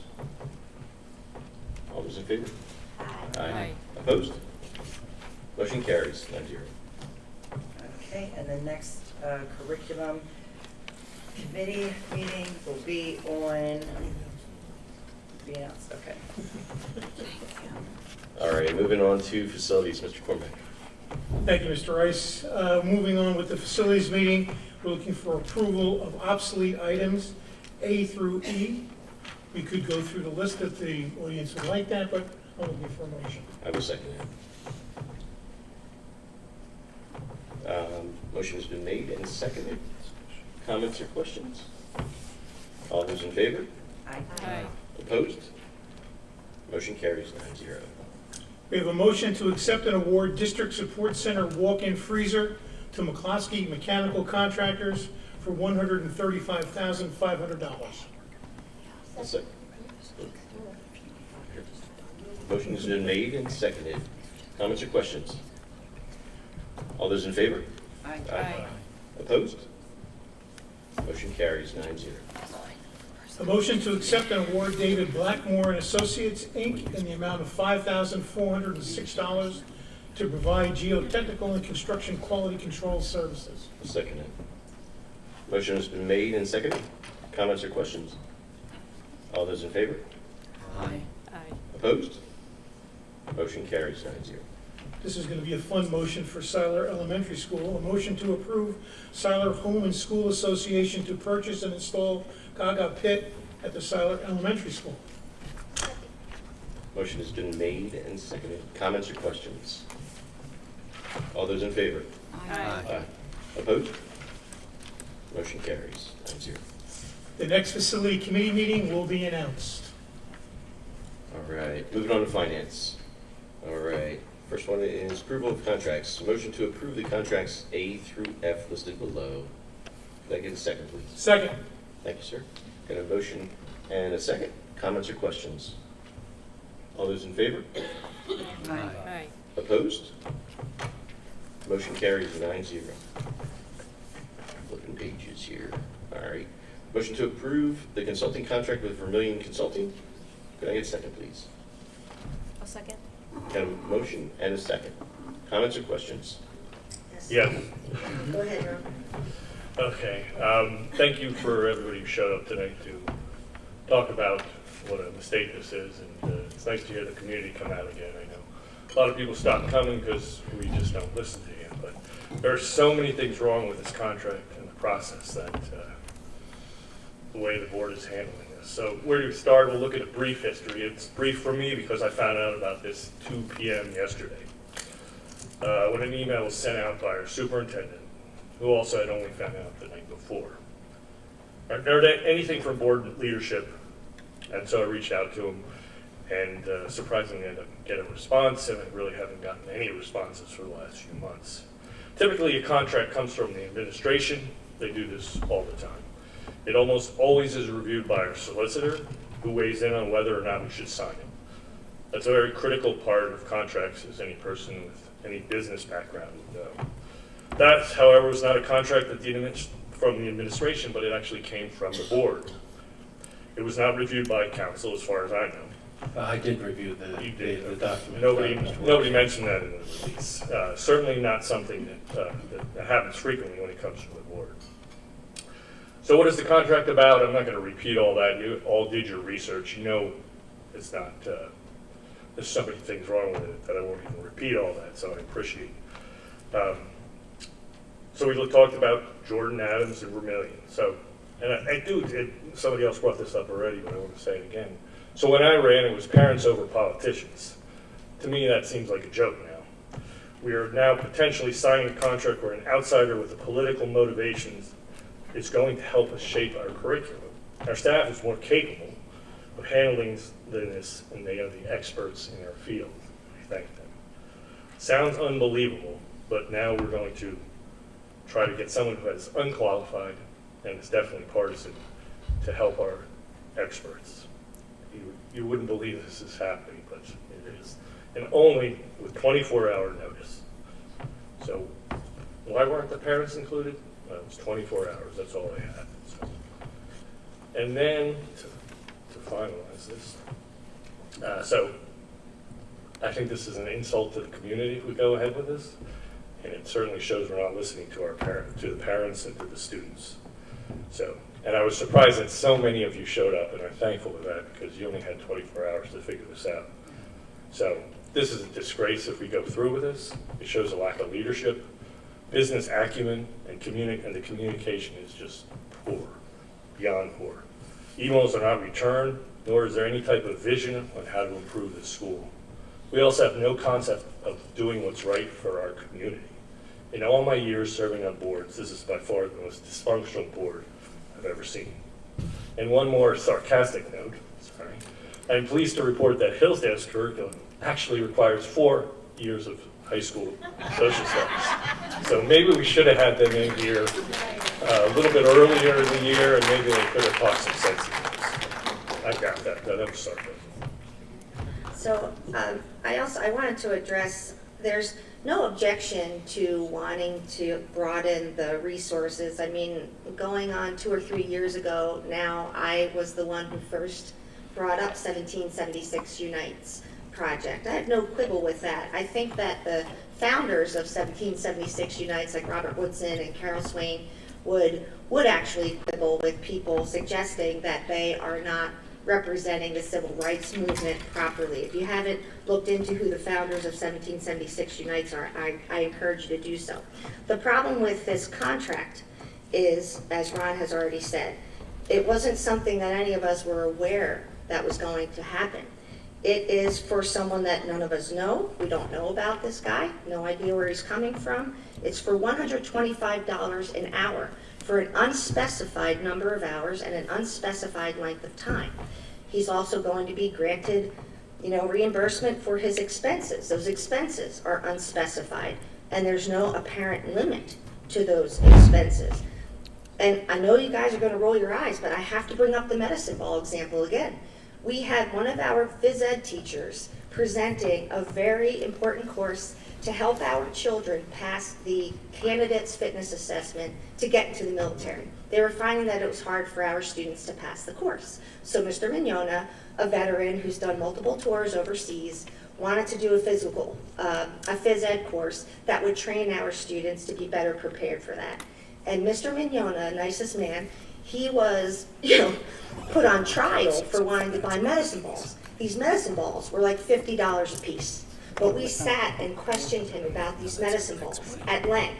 So I know everyone's going to roll their eyes that I'm bringing up that example again, but when something like this comes before me, when you're asking for an unlimited amount of money, for an unlimited amount of time, and that money is also going to include expenses that we have no idea what they are, and this person apparently has only been in business for 4 months, I think it would be, really derelict of our duty to approve this contract. And I also have to mention that we were told that there would be no expense associated with the social studies change. And not only were we told that there was not going to be any expense, but I myself and other board members were accused of lying to the public.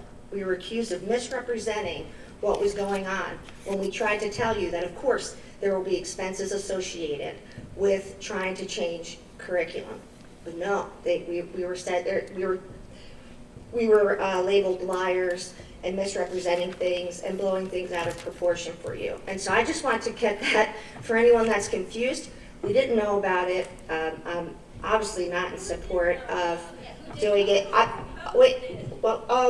the last thing I would like to say before I'm sorry, Joan. I just No, that's fine. give you a chance to speak. And I do think that it's disrespectful to our professional staff. These people are working hard, and you have to have a certain amount of trust for them, and to have the hours upon hours that they have put into this, to have someone else unknown to us come in and try to do K through 12 rewrites of social studies without any discussion. I don't even understand how it's possible for us legally to vote for this. So I am strongly opposed to it. I'm not opposed to children learning about different things from different perspectives, because again, I brought it up years ago, and I think it would be a cheap tactic to say that anyone that doesn't vote for this tonight is someone that doesn't want your children to have a broad perspective. I think that's at play here too, that anyone who votes against it might be accused of that they don't want to include this other information. It's absolutely not true. It's 100% based on the fact that this is a contract that wouldn't pass muster in any other situation.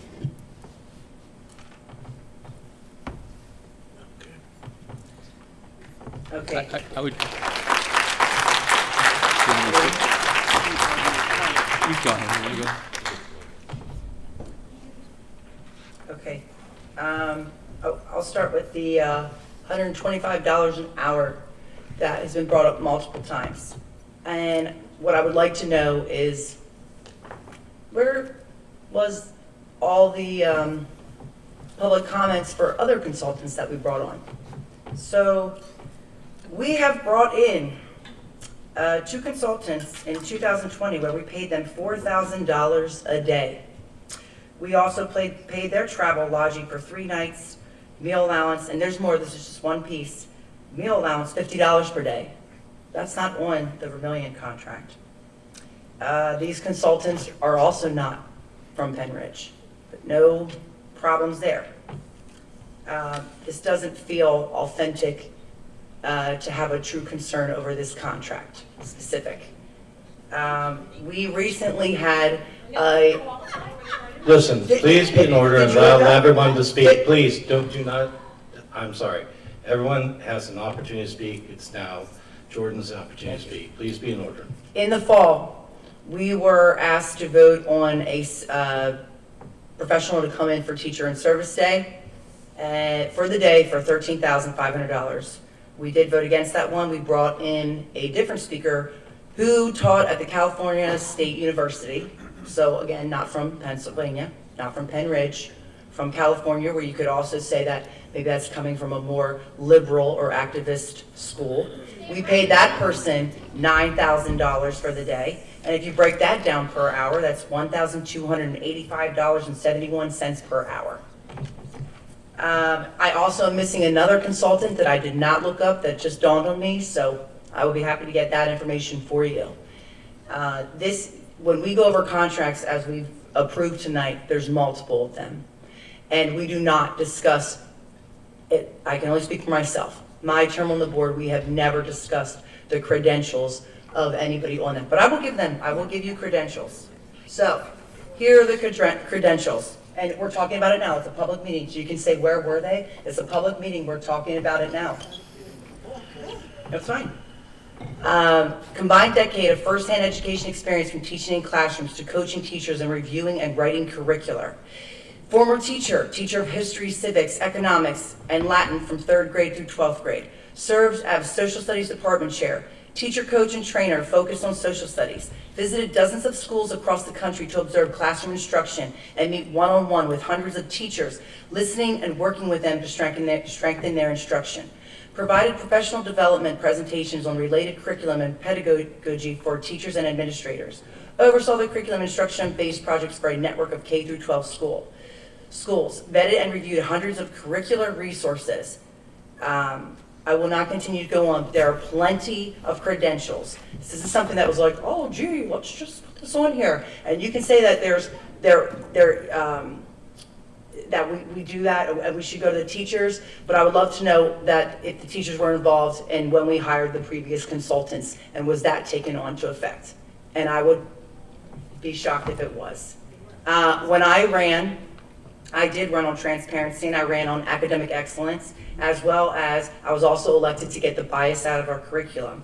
Now, this is not something that and people say there was a comment about teachers, not having teachers to teach the students. There's also been plenty of families in our districts that have left our district. So you could also say that what would happen if there's not many students to teach to as well. You can't forget about the families that have left. Please be in order. So, with that being said too, this is not something this contract or bringing this consultant in is not something to be controlling and to go over top of it. It's to assist, it's to be another tool. Our scores are down. This is just another thing to be able to bring in, to be able to help, to be able to assist.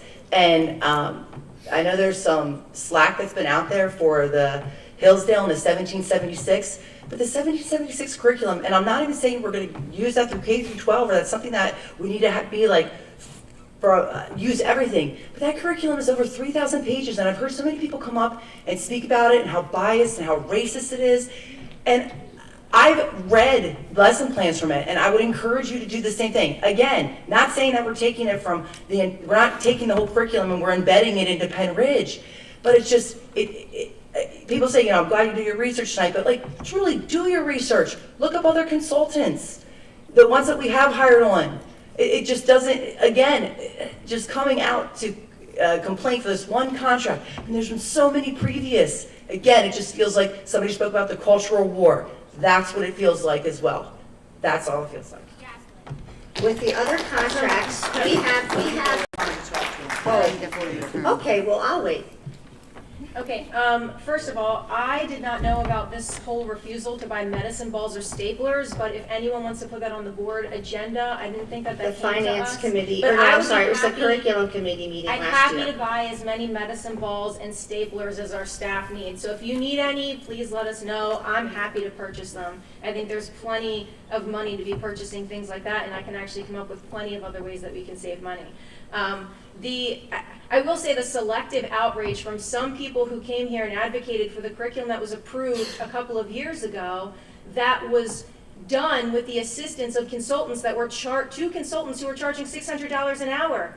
I didn't hear the outrage. Those same people are here tonight saying, why are you bringing in a curriculum consultant for $125 an hour? What a waste of money.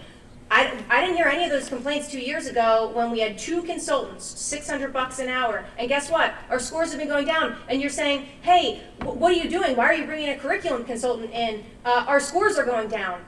You realize that doesn't make sense, right? Second of all, we're bringing someone in to assist, and the contract came in since the last finance committee meeting. Contracts are added to the agenda all the time when they're not in time for a committee meeting. They're added onto the agenda. This happens constantly. In fact, did anyone complain? So there was another item that was added on just last month, but I didn't hear. No one even noticed. So the other piece that is really misleading. The change in social studies credits has absolutely nothing to do with this, and this is ridiculous. The fourth credit was a fourth credit elective of social studies. We expanded that to you can choose more electives outside of social studies. That doesn't require any kind of a rewrite of curriculum. But as we were looking at the curriculum, all of our classes for social studies for high school are history, not economics, not civics. The administration has been working to make sure that there's more economics and civics built in, because if you look at the state standards, there's far more state standards in those other areas than history, but we're concentrating fully on just history. So the elementary curriculum was already being redone. It's in the process of being redone. This is to assist. There's nothing new about that all of a sudden they're redoing curriculum because kids can take an extra math if they want their senior year instead of a fourth elective social studies. I mean, this is just hyperbole. And yes, it was dishonest to say that it was going to cost money. It was dishonest to throw out this $400,000 number that was completely untrue. None of that stuff was true. It was all made up because it was fear-mongering in the community. And let me remind you again, this consultant is 20% of the cost of just one of the two consultants that we were using before. So, if you want to complain about who it is, that's fine, you can have that opinion. But to try to make it seem like this is somehow some exorbitant cost is just dishonest. It's not dishonest, because you have this, did you read the contract? There is no number of hours specified, so you're picking out someone that was $600 an hour, which, by the way, we do have discussions about them, and we do, you know, I can think of one right off the top of my head, the Jonathan Kaza thing that we rejected. So you're picking out something that's $600 an hour, okay, but if he's only here for, if we only used him, you know, obviously we didn't, but say we only used them for 2 hours, that's $1,200. You have a contract with this person for $125 an hour with no end limit to the number of hours that you are going to be paying him.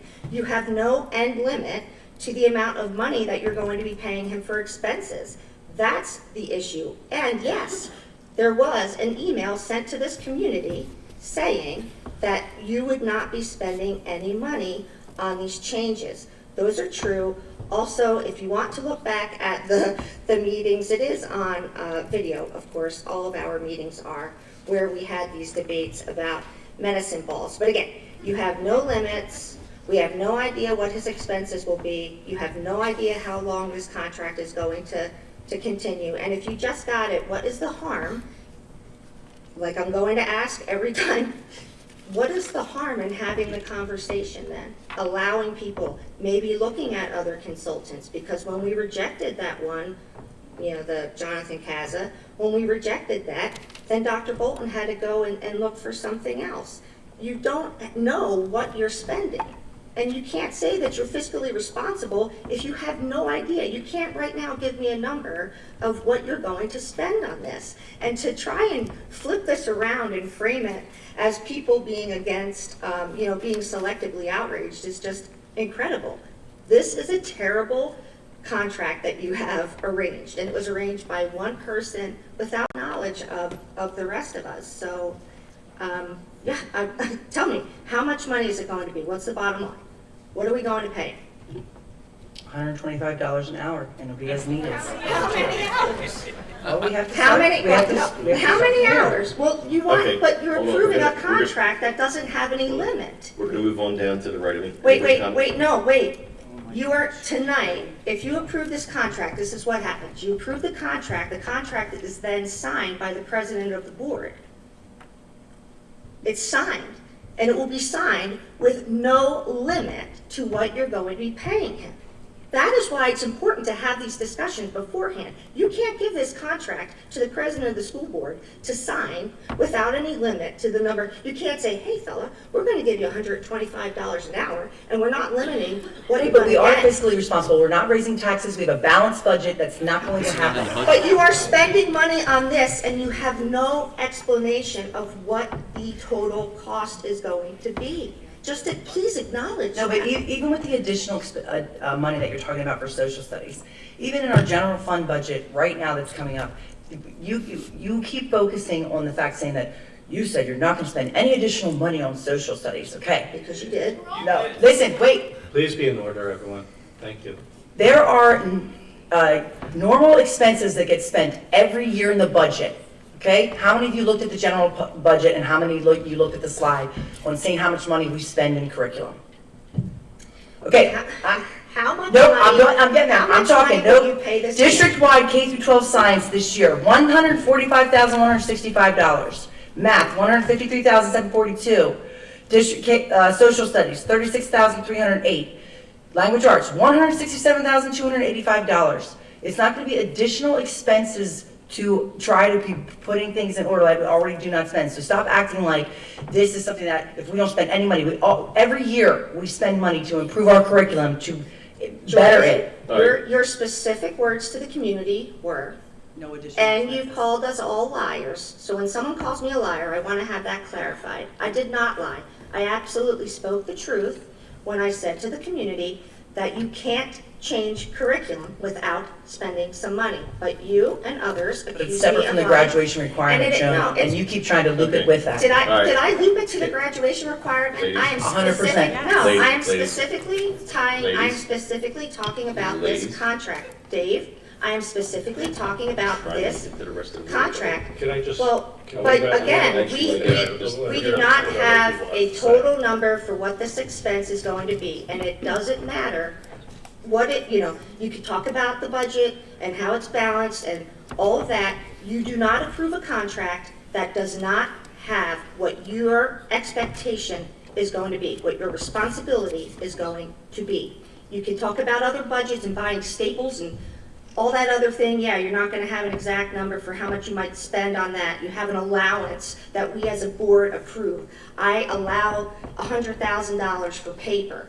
Maybe you spend $96,000. Well, that was within your allowance. On this, you have literally no limit to what the allowance is. That is the issue. Stick to the issue at hand. We control the number of hours. It's not a blank check. Hold on. I think the chair is trying to recognize other board members. Mr. Russell, you had Yeah, comments. I just wanted to go on the record that I didn't receive this contract until the public received it as well. And from my disappointment, it just exemplifies some of the dysfunction that we have. So there's some of us on the board who are not getting any of this information ahead of time. And then we're asked to come here and vote on it, and it looks like we're a mess, because it is a mess, and it's a messy process. We all want to do the right thing. We want to improve the standards for our students, but we're not able to work together. And I'm not trying to be sarcastic, tying in with what Ron said, but if we spend it on a consultant, it should be a consultant to help the board function more effectively. The other thing would be is it's not been established why the need. Why is the need here for this? That's not, we've jumped to the process of doing this without establishing what the need is. And I do think that we should rely upon our educators, we rely upon our administration to help us with the curriculum, and there's not been any indication that they've done something inadequately. And I don't see the need to bring in someone if it's not being done inadequately. So why would we spend additional resources when what we have is sufficient? And then the last piece is the trust piece. And I do think, as it even was spoken of in public comment, I think we need to build the trust with our stakeholders, with our community members, and this is not the way to do that.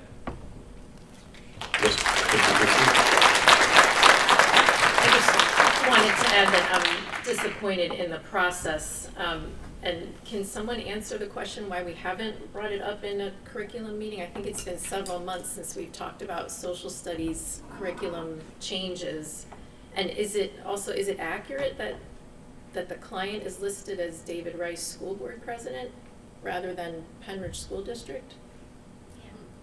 No, it's the client is the Penridge School District in the contract. Oh, I see, okay. So what about the question with curriculum committee meetings? So this would typically go on the finance for the contract.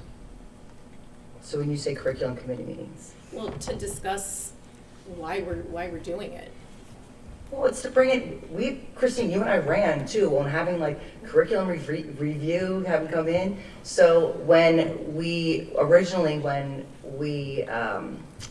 reached out to Jordan Adams, and when we started looking at the overlay of Hillsdale, and then learning that he was going to be an independent education consultant, then that it could go together, like as well with like. So, I mean, I hear that, but we haven't talked about it anywhere.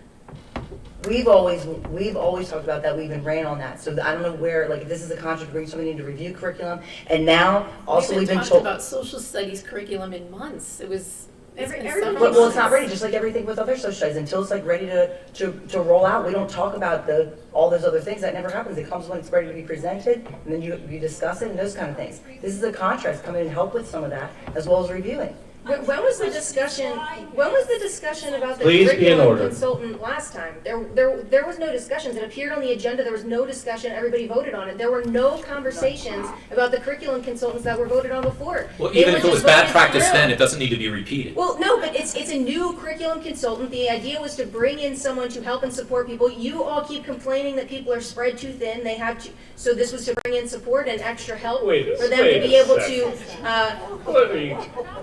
And you all asked for the Look, the we found out economics about and this civics 24 hours added a into day, and you it. want us to vote for it? 4 of us didn't even know about it 24 hours. We You don't know voted- it's done. This goes against every practical business You voted on mentality. everything that you Nobody wanted would to do in 24 hours. Nobody would do That is this so false. in a regular Say business. that You we cannot do bring this- somebody in to that we do rewrite this all our routinely. curriculum. I'm They have sorry. And we don't do huge this routinely responsibility. either. We don't bring this much of a fuss for any contract at all. Jordan, We don't do that again, either. no, All right. no. It's When hard to we have imagine. committee meetings, we discuss these consultants. We have, again, I'll ask you, who can tell me exactly how much money you're going to spend? None of you can say that, and you are going to sign a contract that does not have what the total responsibility of this school district and your taxpayers' money is going to be to this organization. You can complain all day long that we have paid other people $600 an hour, but we knew what that cost was going to be up front. You are signing up Penridge taxpayers for an unlimited contract, and you can say all you want, hey, well, we're gonna sign the contract tonight, Dave's gonna sign it, and then tomorrow, we're gonna tell him Yeah, that and what those we're only gonna consultants pay him were for were 10 for hours. DEI. Can we just speak, can We one did- oh person, my gosh. can one person speak at a time so we can have a record All of this right. conversation? So what we're gonna do is, we're gonna move forward with Ms. Chaikin so she can speak, Yeah, and I just wanna add a then couple everybody points. had a chance to. Excuse me, Ms. Chaikin has the floor. Thank you, Mr. Miller. A couple points. This is back to public comment, but it has to do with this. Somebody said, you know, what is our motive and we're not being transparent. I feel we're very transparent. Christine, myself, Jordan, Bob, and actually Ron ran on the platform that we want civics and the Constitution into our curriculum. That's never been a secret. Some of us have been very vocal about the fact that we like Hillsdale and 76 Unite. Ms. Vitale, I believe, got up way back in the social studies debate, and after she looked at the Hillsdale curriculum, was surprised how neutral it actually is. So like Jordan said, I'd encourage anybody to go look at the actual curriculum and not, you know, newspaper article. You can Google anybody and find a bunch of junk now, but go look at the curriculum.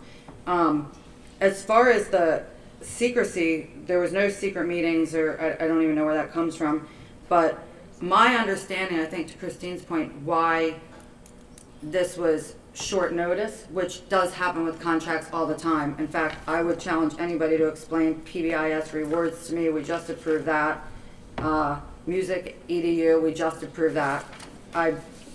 Probably nobody up here read it. But we do get contracts last minute. And this, from my understanding, Jordan, you can correct me if I'm wrong, really did come last minute. We've been working with, especially Tony and Megan, with Dr. Rybachek and Scheid, and this is not to take over our curriculum. This is to help improve what we are already trying to put in motion and get it ready for next school year. So there's no secrecy, there's no lack of transparency. We want every kid in Penridge to know the Constitution, pass the civics test, pass the same test citizens have to take when you want to become a citizen. And this person, for much less of a fee than any other consultant that I know of, can come and help our staff with our administration and our teachers. Please, I'm still be in speaking. order. I'm still Please speaking. allow her the opportunity to speak. Thank you. So maybe I answered that a little bit, Christine, but it was mostly to the transparency and our end goal. Our end goal is that every single kid who leaves Penridge loves this country and understands our Constitution. And right now that's not happening. Right. Now that everybody's had a chance to speak. But now, but you don't. Ms. Chenoweth? I think excuse me, the president has the floor. Thank you. Everyone has had a chance to speak. Ms. Chenoweth, will you call? I the want roll, please? to offer a point of clarification. If you want to call the question, you have to have a 2/3 vote to do it. The president can call the vote. Well, He's calling the vote. Mrs. Something was Chenoweth? said that wasn't Mrs. correct, that Mrs. we Chenoweth, routinely please vote on read the contracts name. at last minute without notice, and that's not true. Okay, thank you. Ms. Chenoweth, please call the roll. Mrs. Spence Clemens, Yes. Ms. Paczynski, No. Mrs. Blondgren, Yes. Mrs. Jakin, Yes. Mr. Cormack, Yes. Mrs. Cullen, No. Mr. Russell, No. Mr. Rice, Yes. Mr. Wurst. Thank you, please be in order. Apparently, we have a board of 5 people now. It seems that we are not included. It sounds like all 4 of us seem to, and it's an insult to the leadership of this board, Mr. Rice.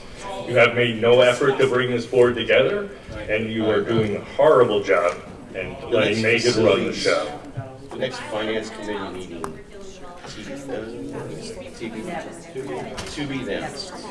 Moving on to personnel, Mrs. Jacob. Okay, Please be in order. Thank you. this should be quick and easy. I have in front of me a motion to approve revised job descriptions A through H listed below. I'll second it. Oh, I'm sorry, A through I. I will second that. Motion has been made and seconded. Any comments or questions? All those in favor? Aye. Aye. Opposed? Motion carries. Next, I have a motion to approve the health benefit contracts A through C. I'll second that. Comments or questions?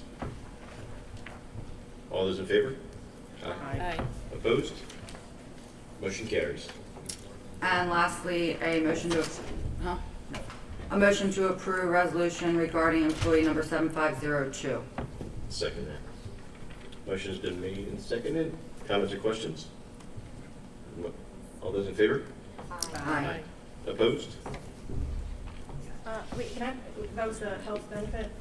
No. No, you're. That already passed. You missed that one.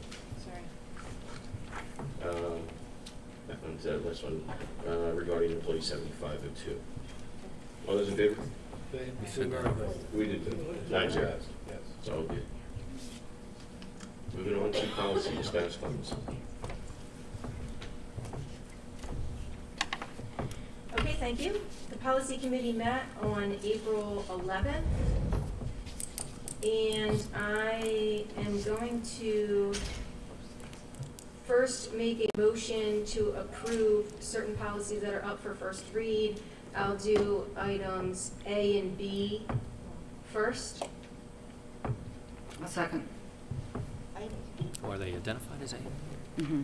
So you 137 and 9. Yes, it's a motion for A and B. Motion has been made and seconded. Comments or questions?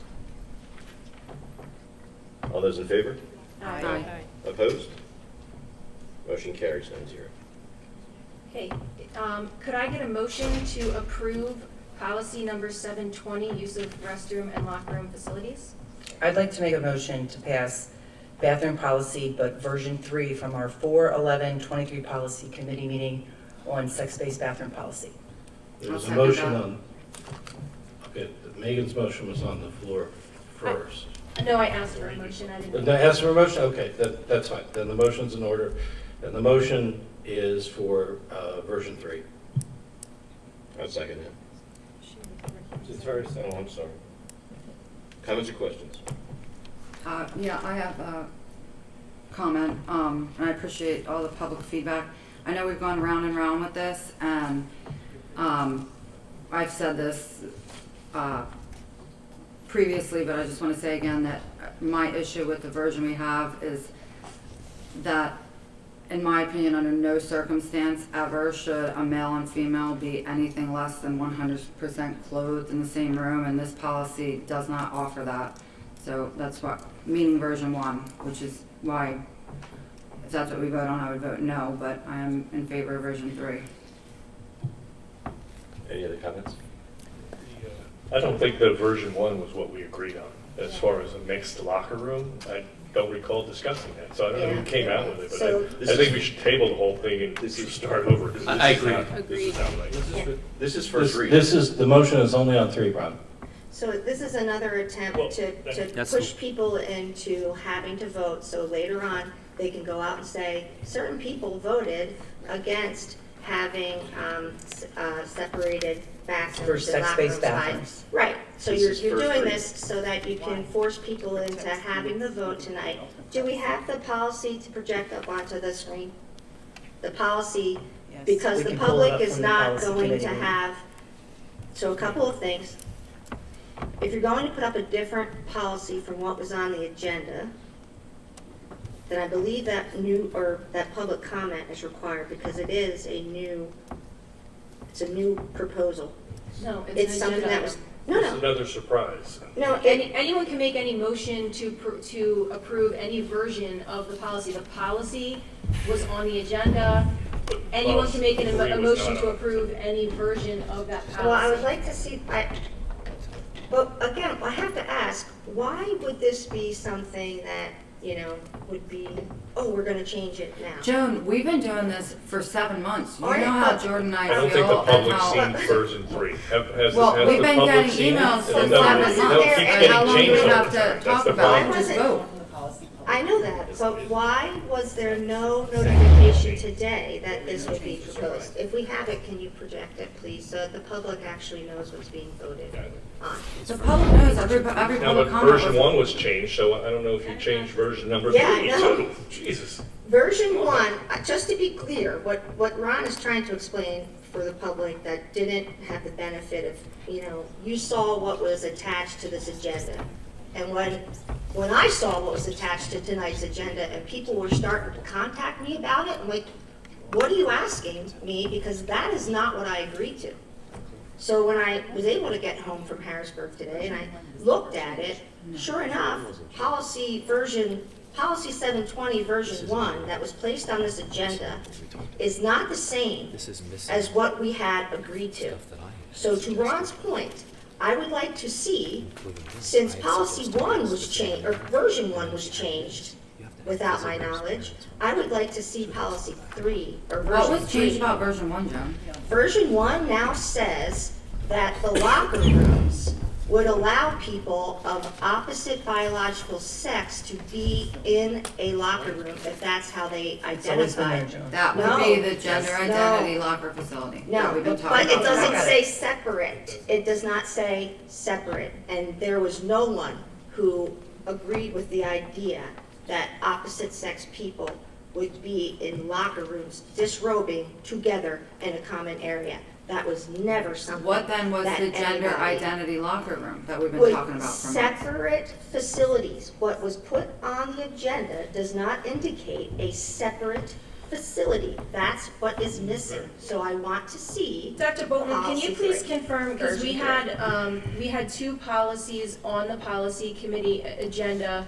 At the end of that meeting, there wasn't consensus, so we said, let's figure out what people want to do and which policy to put on the agenda.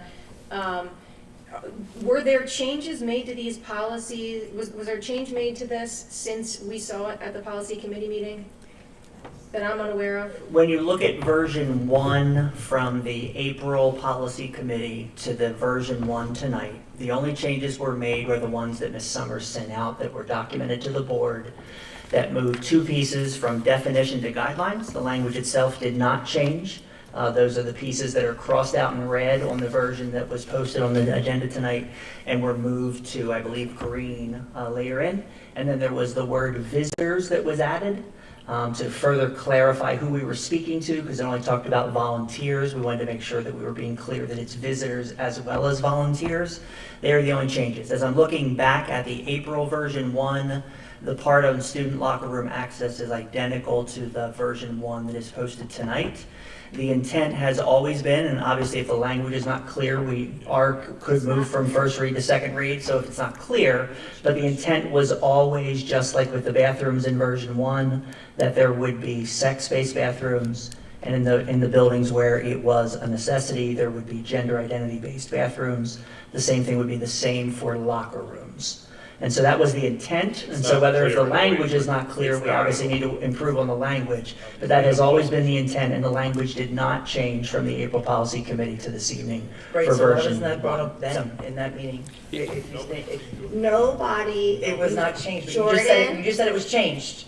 Jordan, The intent in was like the Dr. discussion, Bowman, the intent very clearly was to have separate facilities. Do not try to put words in my mouth on this issue. The intent was clearly changed. We were all confused by what we were hearing from people. So again, do not try to tell people what my belief is on this subject. Do not. My intent never would have been to have biological males and biological females in locker rooms together disrobing. And if you attempt to say that that was my intent. That is what the policy said, though, No, Jen. no, we were to have separate, we were very particular in saying that the locker rooms would have to be separate. Okay, well, policy 3 clearly says that, so we could vote on that if we want to make our opinions clear. Version 3. But was version 3 put out I to the don't know. public? I guess it would be Okay, nice so if we both could read. policies. Since it was a surprise that we're now voting on something we okay, never seen. Both for policy weeks. versions were put on Not the tonight. policy committee agenda. Any board member can propose any version of this policy for first read. If that fails, then someone can make a motion to approve a different version. You can make any modifications. If Joan wants to make a modification to this version, if Mrs. Chaikin's motion fails, then Mrs. Cullen can make a motion to approve this version, but modify that to add the distinction that those facilities are separate, that there is the separate gender from biology to make that language clear. Again, this is only first read. Any of those things can happen. I asked for a motion.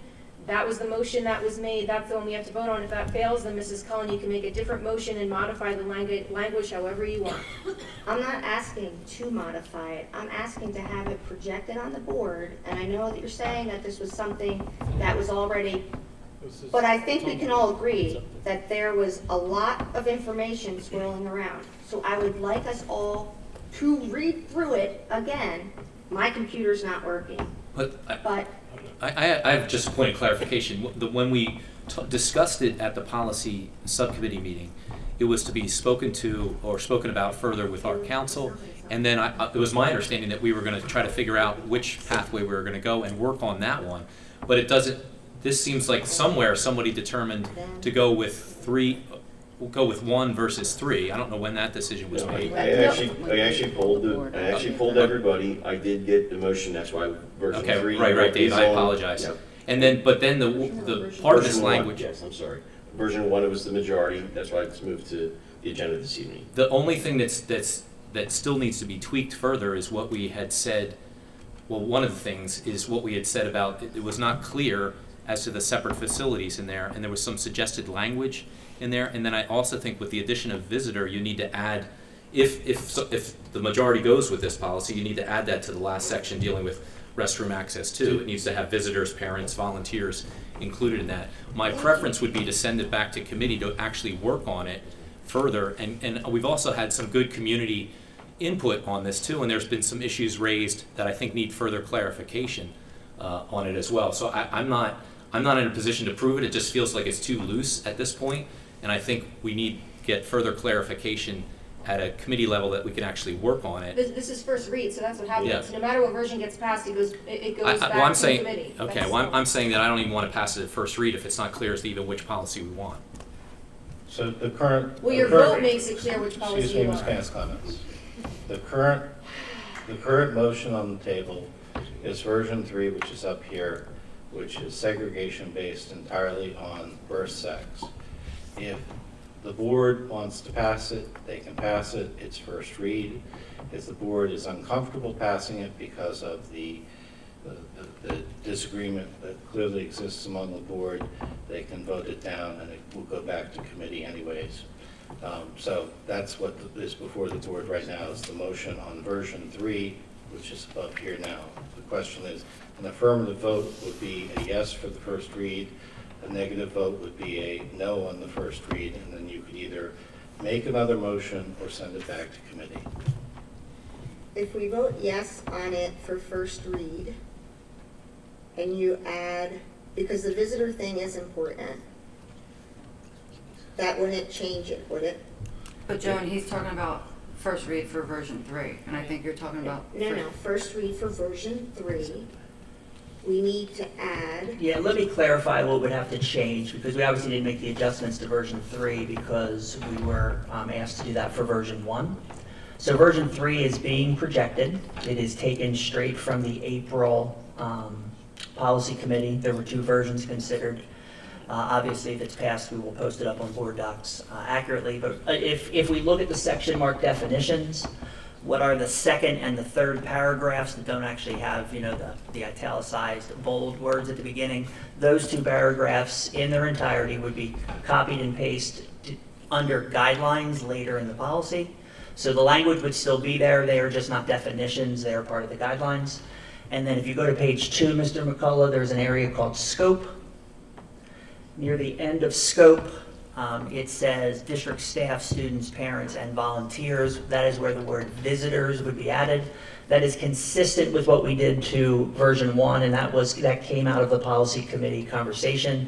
Like I said, we just didn't update both of them because we were told to only post version 1 for this evening. So those would be things you are considering because that is consistent with what we did to version 1. They were language changes, not content changes that were considered. So I believe as though everyone ought to just be aware that we're doing that. But Mr. Miller, I'll defer to you, but I don't believe that makes some significant changes, obviously moving to policy in May. Again, if you approve policy 3 for first read, with whatever changes you make, you're putting it back in the committee to debate it again and bring it back, or you're approving policy 1. Or again, if the board does not have a clear determination of whether policy 1 or 3, then you should all go back to committee on everything and table the whole thing. Can I make a motion that be the case? There's a motion on the floor. So There's a motion to table would take precedence. So I just wanted to say that I do want, at least by the time we get to the second read and finish, and start to implement a policy, I want to make sure that, and I'm just putting this on notice now, for me, a big piece is going to be making sure that we have safety parameters in place that are with significant monitoring and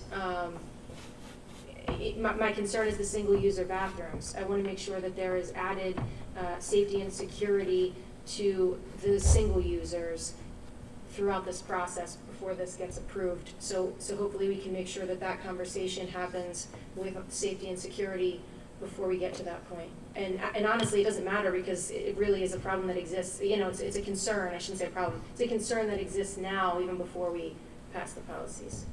I agree with that, Megan. I think we should address that next. Mr. Russell, did you have something? No, it was my motion to table it, I said. But did you say that it took precedence, or is that? The motion to table takes precedent over another motion. There needs to be a second. Second. Motion and second. There's no debate on the motion to table. You either vote to table it or you don't. An affirmative vote is to vote to table this and send it back to committee. A negative vote is to proceed with the vote on version 3. And if we go any further, I'm running out of my parliamentary procedure handbook, getting into the glossary, the appendix. Do you want a roll call? Do you want a roll call? Roll call would be helpful. Ms. Chenoweth, please.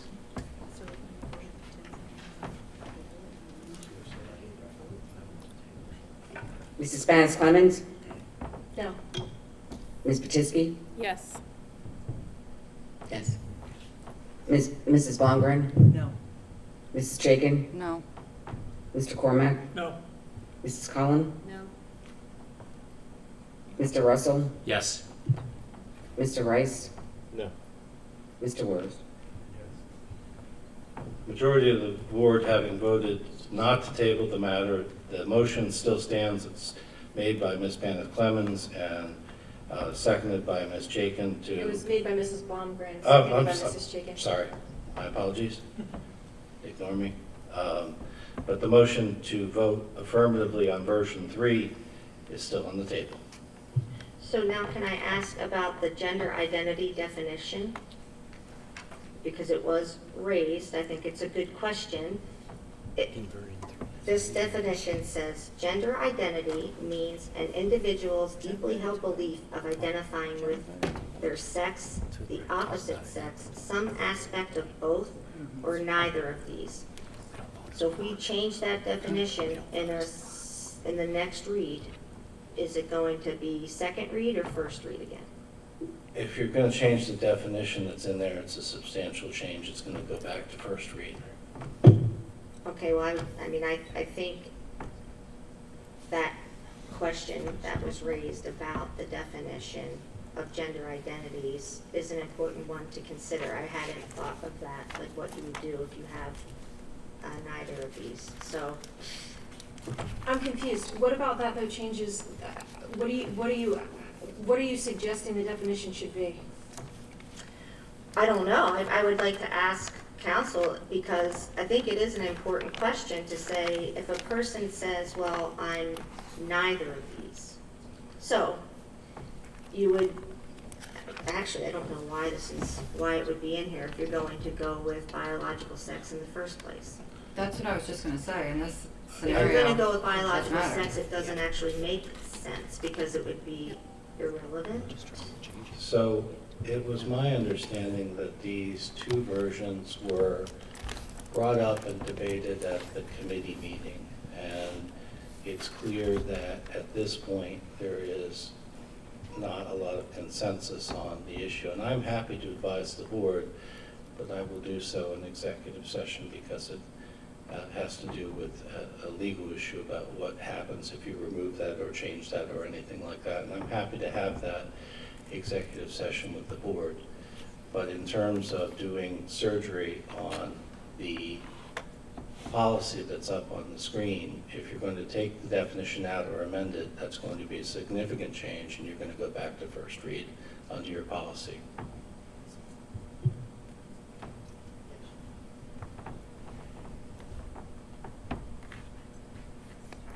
Is it accurate though, that if we're going with sex-based, that's really not relevant? Again, I would prefer to have a discussion with the board about the legal implications of a policy as Got it. important as this in executive session, rather than on the dais during a meeting. We could still though vote on it for first read and then still have the executive session, correct? You are free to vote on it in first read. I'm just wondering which version we're voting on and what we're doing to that version. Okay, I would like to call for an executive session. Can we recess for an executive session so he can share his legal advice so that we don't keep doing this dance?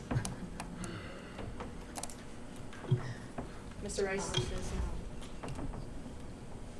It's up to the chair. Yes. Mr. McCullough, sorry, will you turn off the live stream, please? Please record show that we're going to executive to handle matters of litigation. Thank you. Would you let us know when the live stream is off, please?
Thank you. Mr. Miller, would you remind us of where we are from a procedural standpoint in terms of the motion and the second that are currently on the table? Oh, sorry, on the floor. According to my script, there is a motion that was made by Ms. Blomgren and seconded by Ms. Chaikin to approve version 3, which is on the screen behind us, and that is the motion that's on the floor.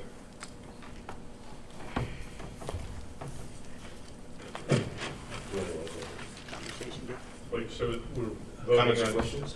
this is the version 3 that we had seen except for a few weeks ago? That's So- that's what's on, that's the.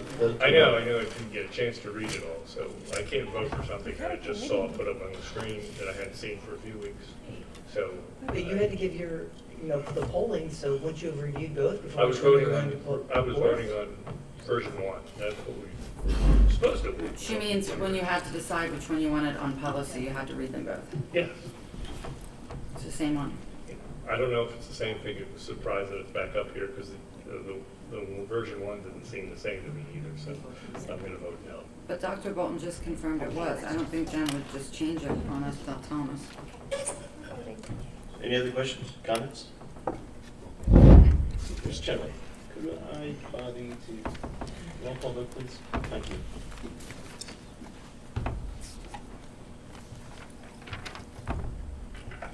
Mrs. Bass Clemens, Yes. Ms. Patisky, Yes. did you say yes? Yes. Mrs. Blomgren, Yes. Mrs. Chaikin, Yes. Mr. Cormack, Yes. Mrs. Cullen, Yes. Mr. Russell, Yes. Mr. Rice, Yes. and Mr. Wurz. No. Motion carries 8-1.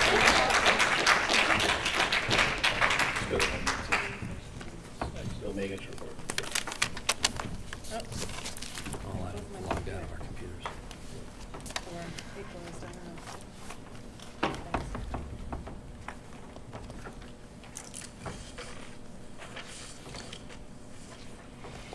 Okay.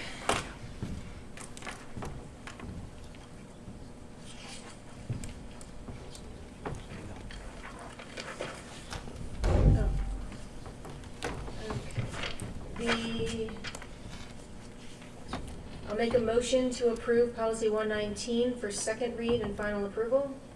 I'll second that. Good. Comments or questions? I know this would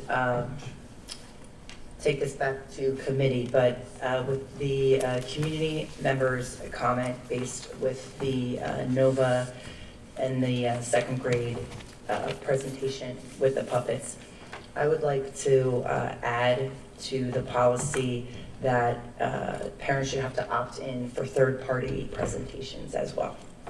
Ms. Bass Clemens, you would have to accept that amendment.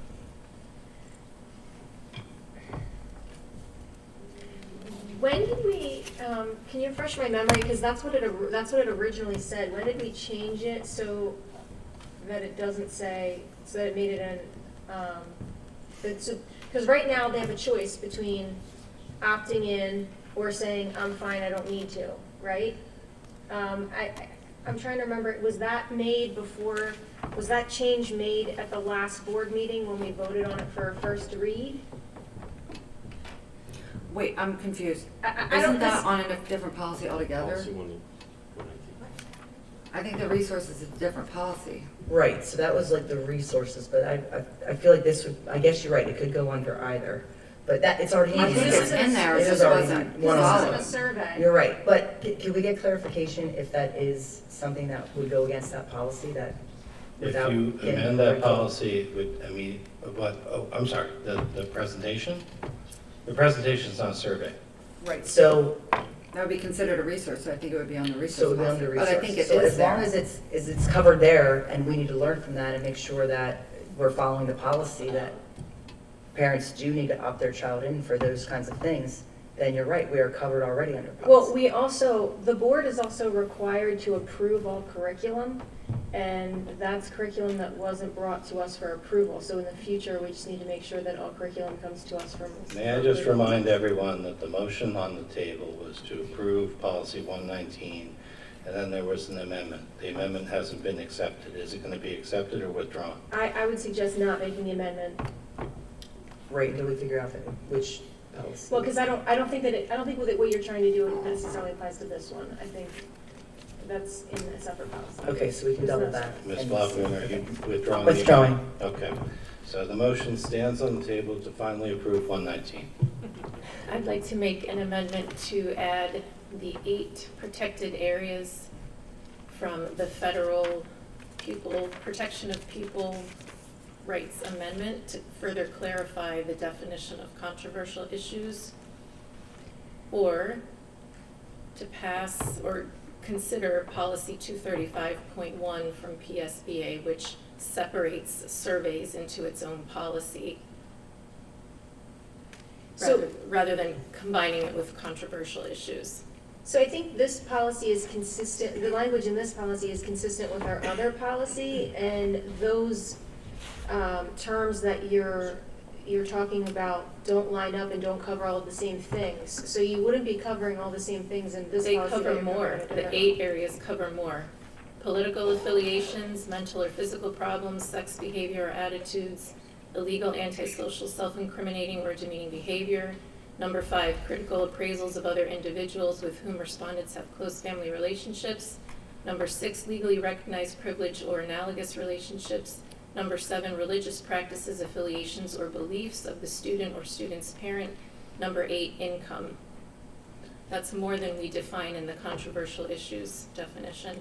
Again, Ms. Manis Clemens, you're the maker of the motion. You would have to accept that amendment. I would prefer to leave it as is. So the maker of the motion has not accepted the amendment. The original motion stands. Pass policy 119 as published in the agenda. You can vote yes or no for it, and if it's voted down, you can then amend it.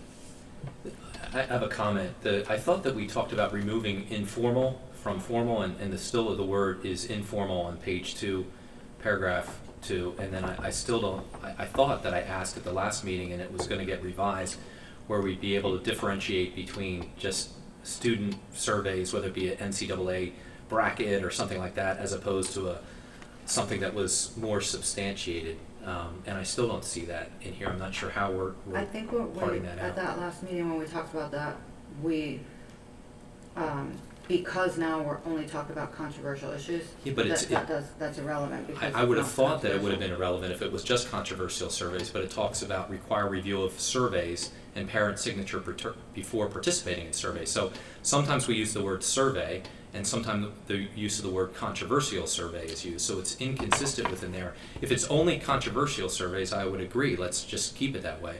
But the language is confusing in the sense that it interplaces surveys and controversial surveys sporadically throughout the policy. Maybe I'm wrong, Mr. Miller, maybe you can clarify, but the policy, everything in the policy is only about controversial issues now, correct?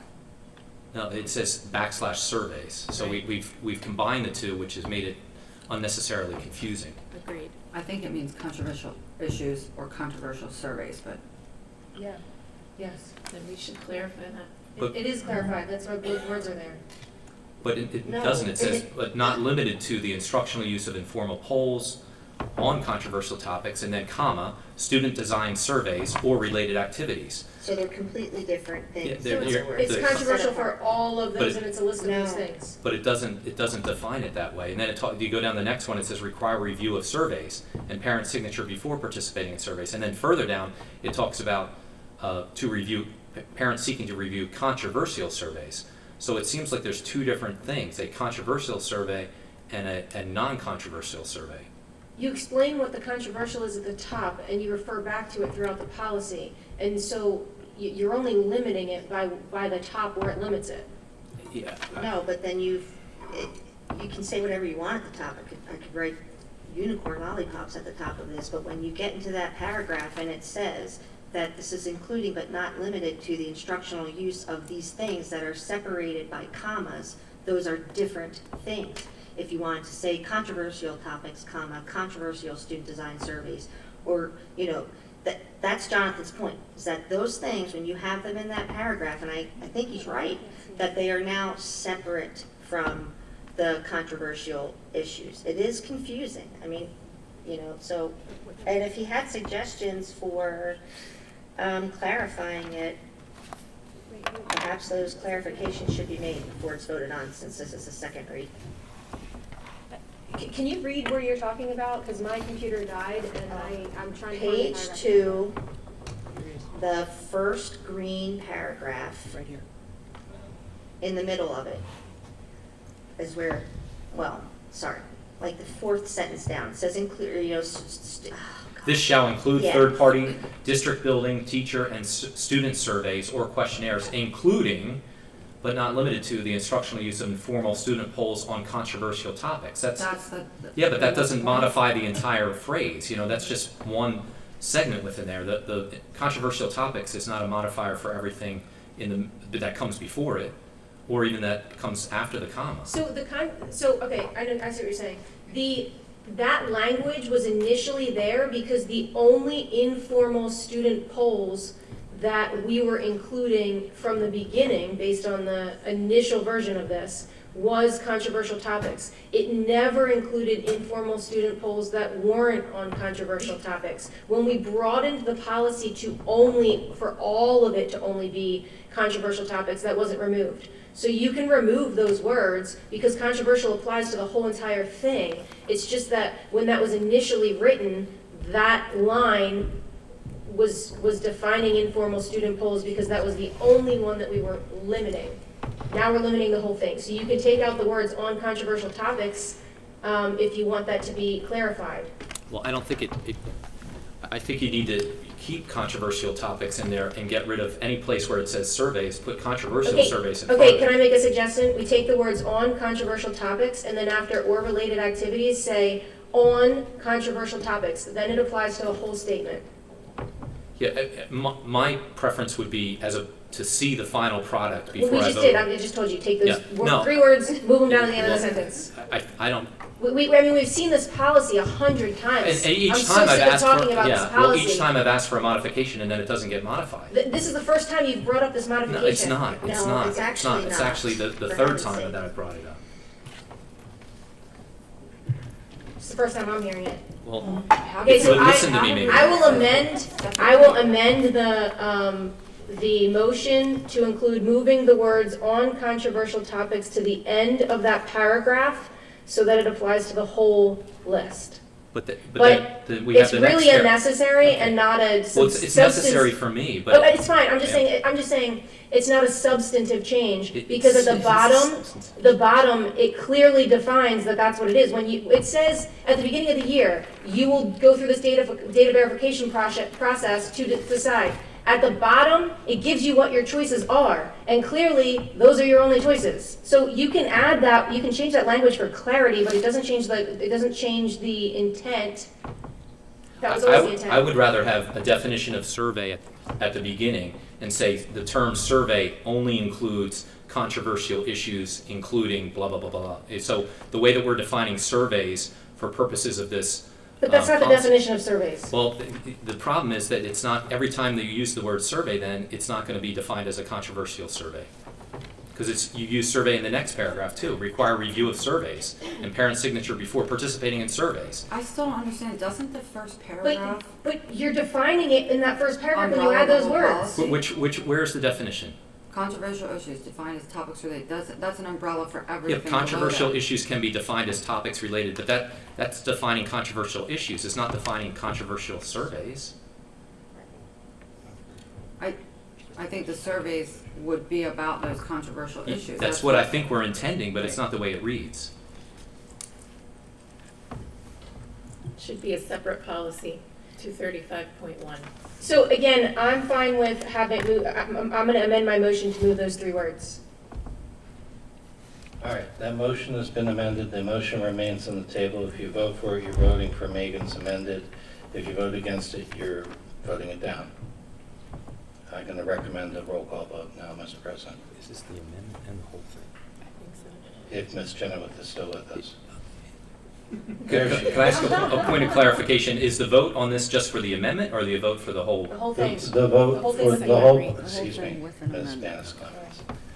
The whole policy as amended by Ms. Banis Clemens is the subject of the vote. Not just the amendment, the whole policy as she voluntarily amended it. Ms. Chenoweth, go. Mrs. Banis Clemens, Yes. Ms. Batisky, No. Mrs. Blomgren, Yes. Mrs. Chaikin, Yes. I didn't hear. Yes, I'm sorry. Mr. Cormack, No. Mrs. Cullen, Mr. Russell, No. Mr. Rice, Yeah. I'm sorry, so you said yes. and Mr. Wurst. All right, motion fails, 5-4. Yeah, I have it 5-4, no. No, I thought the bond. Okay, that issue's over. No. You're on to IU reports. That was 5 for no. Moving on to the IU.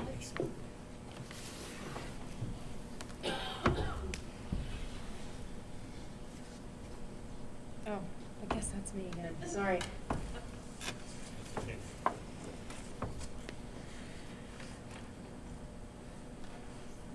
Okay, one of the presentations at our IU meeting was from Youth Heart Watch. They have 40 affiliates, and we are hoping that we can get every district in the county to sign on and be Heart Watch certified. Or designated Heart Safe is what they call it. The IU is designated Heart Safe, and the first Heart Safe county in the state. To be Heart Safe, you have to have AEDs that you can access within 3 minutes at all points of your campuses. You have to have team CPR, AED response. Everybody has to be trained. Annual drills, all staff training to recognize cardiac arrest and be able to respond accordingly. This group advocates for preventing sudden cardiac death in schools. They advocate for mandating AEDs across the country. And, you know, we obviously had a situation here where we were able to save the life of a student with the AED, and it would be great if we could also become a Heart Safe school. They also have a lending library and with 60 mannequins, and they're willing to hold any kind of trainings for anyone, for the public, for staff, for board members, for anyone, and they also have kits that they're willing to lend out to be able to help people get trained in that area. Moving on to another announcement that I wanted to make is the IU is going to be recording and live streaming their meetings. I asked about that in the last meeting, and it was accepted by everyone, and the policy is going to be coming, they're going to be bringing a policy to us at the next meeting regarding those two activities. So as soon as that policy is approved, the meetings will be recorded and live streamed.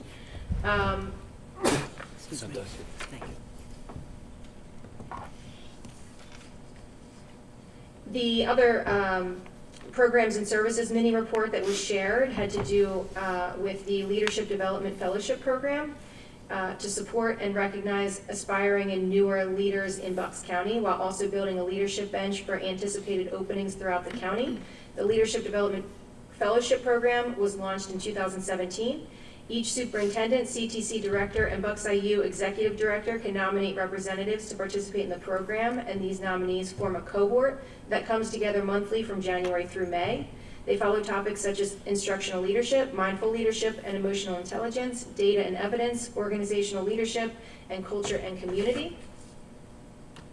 With the conclusion of cohort 6 next month, over 150 aspiring and or newer leaders have participated in this program.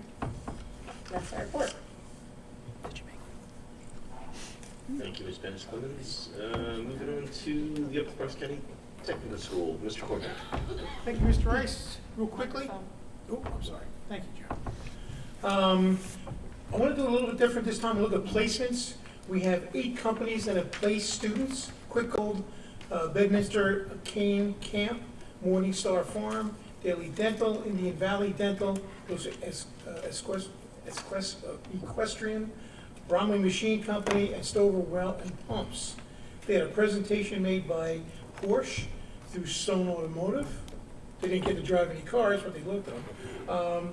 Sioka Collision has donated 8 fenders to the school, so the students can work on it. That's good news. We have 100 students on our cooperative education program currently. This is the stuff that really makes my day. Skills USA, Pennsylvania State competition medalists. We had 4 students receive gold medals. They are going on to the national competition in Atlanta on June 19th and 23rd. We had 1 silver, and we had 10 students in the bronze category. So they've done a great job, and hopefully I can report next month or in end of June that we have 4 medalists that have actually taken gold, so we'll find out. That's my report. Thank you, Mr. Cormack. Moving on to the Penridge Area Coordinating Committee, Mr. PSD. Thank you, Mr. Rice. We had a short meeting on March the 23rd, and I'm going to read from my notes here. Dave Nyman serves as the facilitator. He updated the group on the recently proposed county consortium for water and sewer concerns, encouraging the representatives to lobby for amendments to Act 12 and oppose any other legislation promoting privatization of those utilities.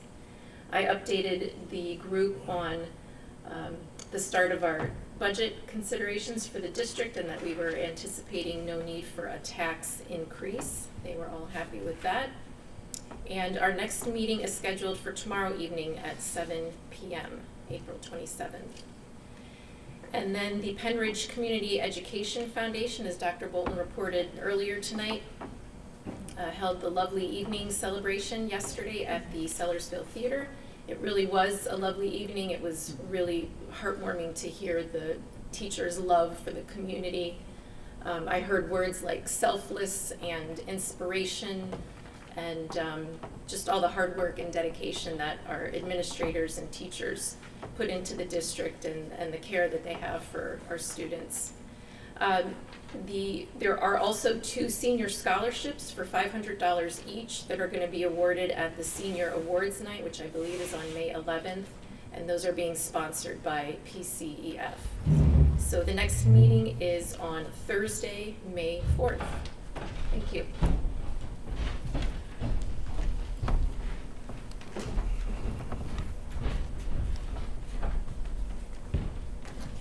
All right, thank you, Ms. Bizitsky. Move on to public comment. We have a couple from the first round that are speaking in a second. Adam Bedminster. And on deck would be Leah Rash.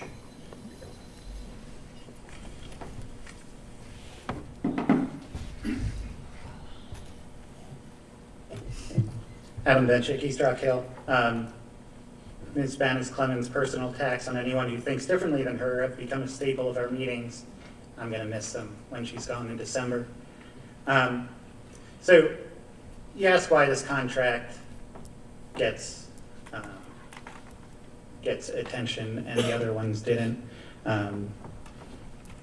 This contract, I mean, there's controversial issues and there's non-controversial issues. And I mean, you guys delineate in the surveys between controversial stuff and non-controversial stuff. So I don't think it's a lot to ask if you did respect the community, if you respected your fellow school board members, to just take another meeting. And I would guess that if you actually brought this up in a committee meeting, you would probably get 3 more votes. But we wouldn't feel as blindsided. We wouldn't, like, I mean, I'd still be against it, but at least we went through the proper steps. I mean, yeah, you don't have to. Again, you don't have to, just like with the previous policies, you don't need to go through a first read. But it just shows respect for the people that you're representing in the community and your fellow board members.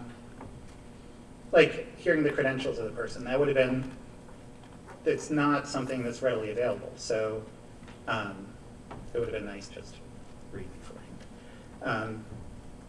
I heard a school board member say she doesn't look at contracts that she votes on. Like, I understand not maybe going with a fine-tooth comb, but I think that school board members should read stuff they vote on. If they don't understand it, you have other people here. So that makes me nervous when, I don't know, I just hope when it's election time, when people are picking who to vote for, just keep that in mind, that we want curious minds who are going to do the work. And I had one question about an email from an RTK from July 22 from Joan to Jeremy Semick. Says we have a meeting scheduled this was from July 7th, 2022. It says we have a meeting scheduled on Monday, July 18th at 6:30 to discuss potential policy changes. Our solicitor, Mike Miller, has suggested that this meeting will include the dispensing of legal advice and should have an executive session. We looked back through the minutes and didn't see any reference of an executive session, so I was wondering who I would contact to find out about that meeting. Thank you very much. Thank you. Leah Rash. And on deck would be Stephen Rash. Leah Foster Rash, Hilltown Township. Mentioning the other contracts aren't really the same situation as this. I'm all for paying someone for what they're worth. We use most companies use independent contractors to fill gaps or to help address a problem that we don't feel as if we have the resources to address. $125 an hour in the grand scheme of things may not be much, but when you look at it in respect to what teachers get paid to do the same job with better qualifications, that's when it becomes disrespectful to the teaching staff. And as a leader, you need to balance those aspects. You aren't just here for the parents. The other contracts you discussed that come in last minute, I am assuming, I don't know for sure, but I'm assuming people are at least aware of them, not just 5 board members, that they're probably being proposed by teachers or staff or whoever is in that area of expertise that we should use this contractor. That does not seem to be the case for this, and that's the issue with this. Contracts can come through and get approved, that's fine, but people should know about them. I'm going to read from the curriculum policy where it states the superintendent shall establish procedures for curriculum development, which ensure the utilization of resources and effective participation of administrators and teaching staff members. So I feel like this contractor should have been proposed by Dr. Bolton, not board members, per our curriculum policy, per your own policy. He is responsible for that, not you. Policies in general, I'm glad that 119 is being worked on again. If you guys can't agree on what it means, that's a really good measure that it's not a good policy. Unfortunately, tonight we saw an example of a parent, a family that I know loves their children, are deeply involved in their children, advocate for them, and the policy, the vagueness, the inconsistencies across policies, within the same policies, means every parent is reading them with different expectations for the district and for the school, and we saw that tonight. Like, it's very unfortunate that someone walked away feeling as if like these things were happening in violation of a policy. So you have to be very clear. You have to be purposeful in what you're doing, and you fiscally responsible isn't just the percentage of the overall budget, it's what something is worth. This contractor is not worth $125 an hour. His credentials actually were on his website. They still are not any more impressive and worse than over half of our teaching staff.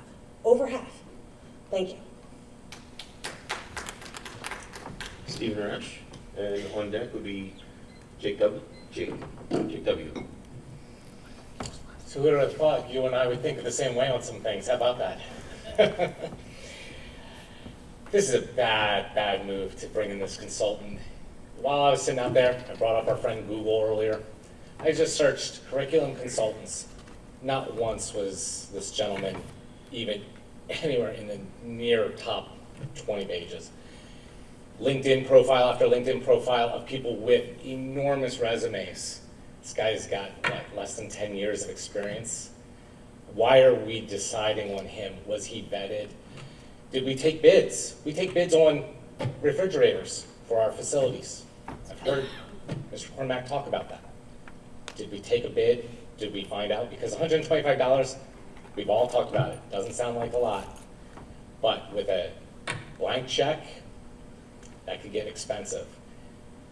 Mr. Dauber back here, I'm sure he's sweating a little bit because he knows that come next year, there's going to be some teacher negotiations, and that big, huge budget or that big, huge reserve fund you have is going to shrink really fast if we're just letting this guy have carte blanche and decide what he wants to do with our district. It's too important to let it up to this guy that has no experience. And then Dr. Bolton, kind of disappointed. You sat up here and listened to all this. You are the only qualified educator up here, and you stayed quiet.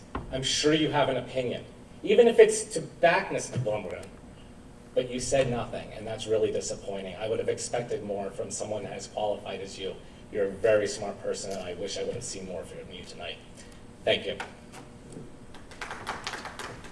Jake W. That's an unusual last name. That's an unusual last name. Thanks again. So I want to thank you all for making what seems like a brave vote on the bathroom policy. I think you'll have a lot of instances where you have to make a vote that's uncomfortable and do things where you step outside where you feel okay with it. And be brave against the pressure from people here, and even when it's empty, from everybody who lives under the policies that you implement. I do want to say I appreciate the specificity about the controversial issues or surveys. The Second Amendment's a good example where the exact grammatical structure can greatly change how somebody interprets something. And what you pass now will be interpreted over and over and over by different people with different views, trying to cast your intent.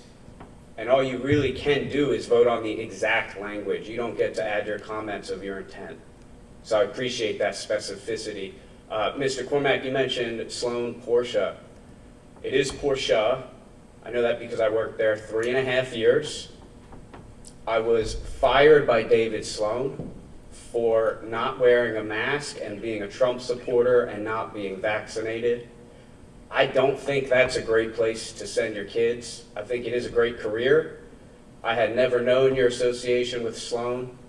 I do feel obligated to bring it up that he had targeted me personally in company meetings in front of people, making jokes about not being vaccinated, trying to work and stay myself working, being walked to by the owner with his name on the building. One day when there was no mask mandate, came in and implemented one himself, beelined towards me in the showroom and yelled and fired me on the spot for asking for an accommodation for the mask. Said there will be no accommodation, there's no conversation, that's my name on the building. It's you Thank you, effing Mr. unvaccinated W. people. Your time is up. I believe I heard the, oh, I'm sorry, please continue. Sorry, please continue. My fault. So I do encourage you to push your kids towards that pathway. There's a big vacuum of technicians, car sales, the entire industry. Whatever side of the COVID craziness you all are on, I don't think any of you would want your kids at 18, 19, 20, even yourselves at your age, to be walked up to by the owner and tell you because of their name on the building, because of you, that's why they're pushing these mandates and to fire you. I think it's wrong. And I think it had to be said. I definitely didn't come here expecting to talk about it. But I would discourage that relationship. Thank you. Thank you. I believe that is the end of public comment. We'll ask for a motion. Oh, hold on. My apologies. Yep. I was jumping in there. Old business. Yep, moving on. Anybody with old business? Yeah, someone had mentioned that contract was proposed, a teacher's contract was proposed. I mean, I would just like to know what, I know we can't talk about it here, but I would like to ask here that if something has been proposed to the teachers union, that the whole board be a part of knowing what it is we are putting forward. We haven't had a significant update on what is being done. We typically have meetings where we discuss with the labor attorney what our strategy is going to be, what our asks are going to be, in the contract process, and to be this many months into it, 4 months into it, and have no information, and then have a public comment made that apparently something was proposed, and I'm one of the people that will eventually have to vote on that, and a member of the public is telling me that something was proposed. So in the past, we have had meetings where we at least, and yeah, we only send a certain few people to go, but we have had regular meetings where we have discussed in executive session with our attorneys what our, what the board is asking for, what our committee is asking for on the board's behalf. So I would just like to request that we have a meeting to have that discussion. So I would just like to remind you that in the same process that we've always done every single time, the administration put together all of that information and shared it with the entire board, and you were there. So all of that information was shared with you. In fact, you might remember Ryan Cassidy was zoomed in and John Nadler was zoomed in on the screen. So, and actually that happened, yeah, so you did see all of that information. We typically, when was this, first of all, and second, that was not, what they said was just the briefest outline of what the process is. First we do this, then No, we it do was this. literally, they shared the proposal. No, it was not the proposal with any specifics. I have no idea what is being proposed on our behalf. I have no idea of the specifics of the numbers. That's what I'm talking about, and that's what every board member deserves to have knowledge of before, well in advance of, I did not see it. There's no specific information given to us. All right. Other comments, questions? New business, any new business? All right. An executive session was held on Monday, April 17th to discuss a potential litigation matter, and prior to tonight's meeting to discuss a privileged staff matter with the board's counsel. The next school board meeting is scheduled for Monday, May 8th, 2023. I will take a motion to adjourn. So moved.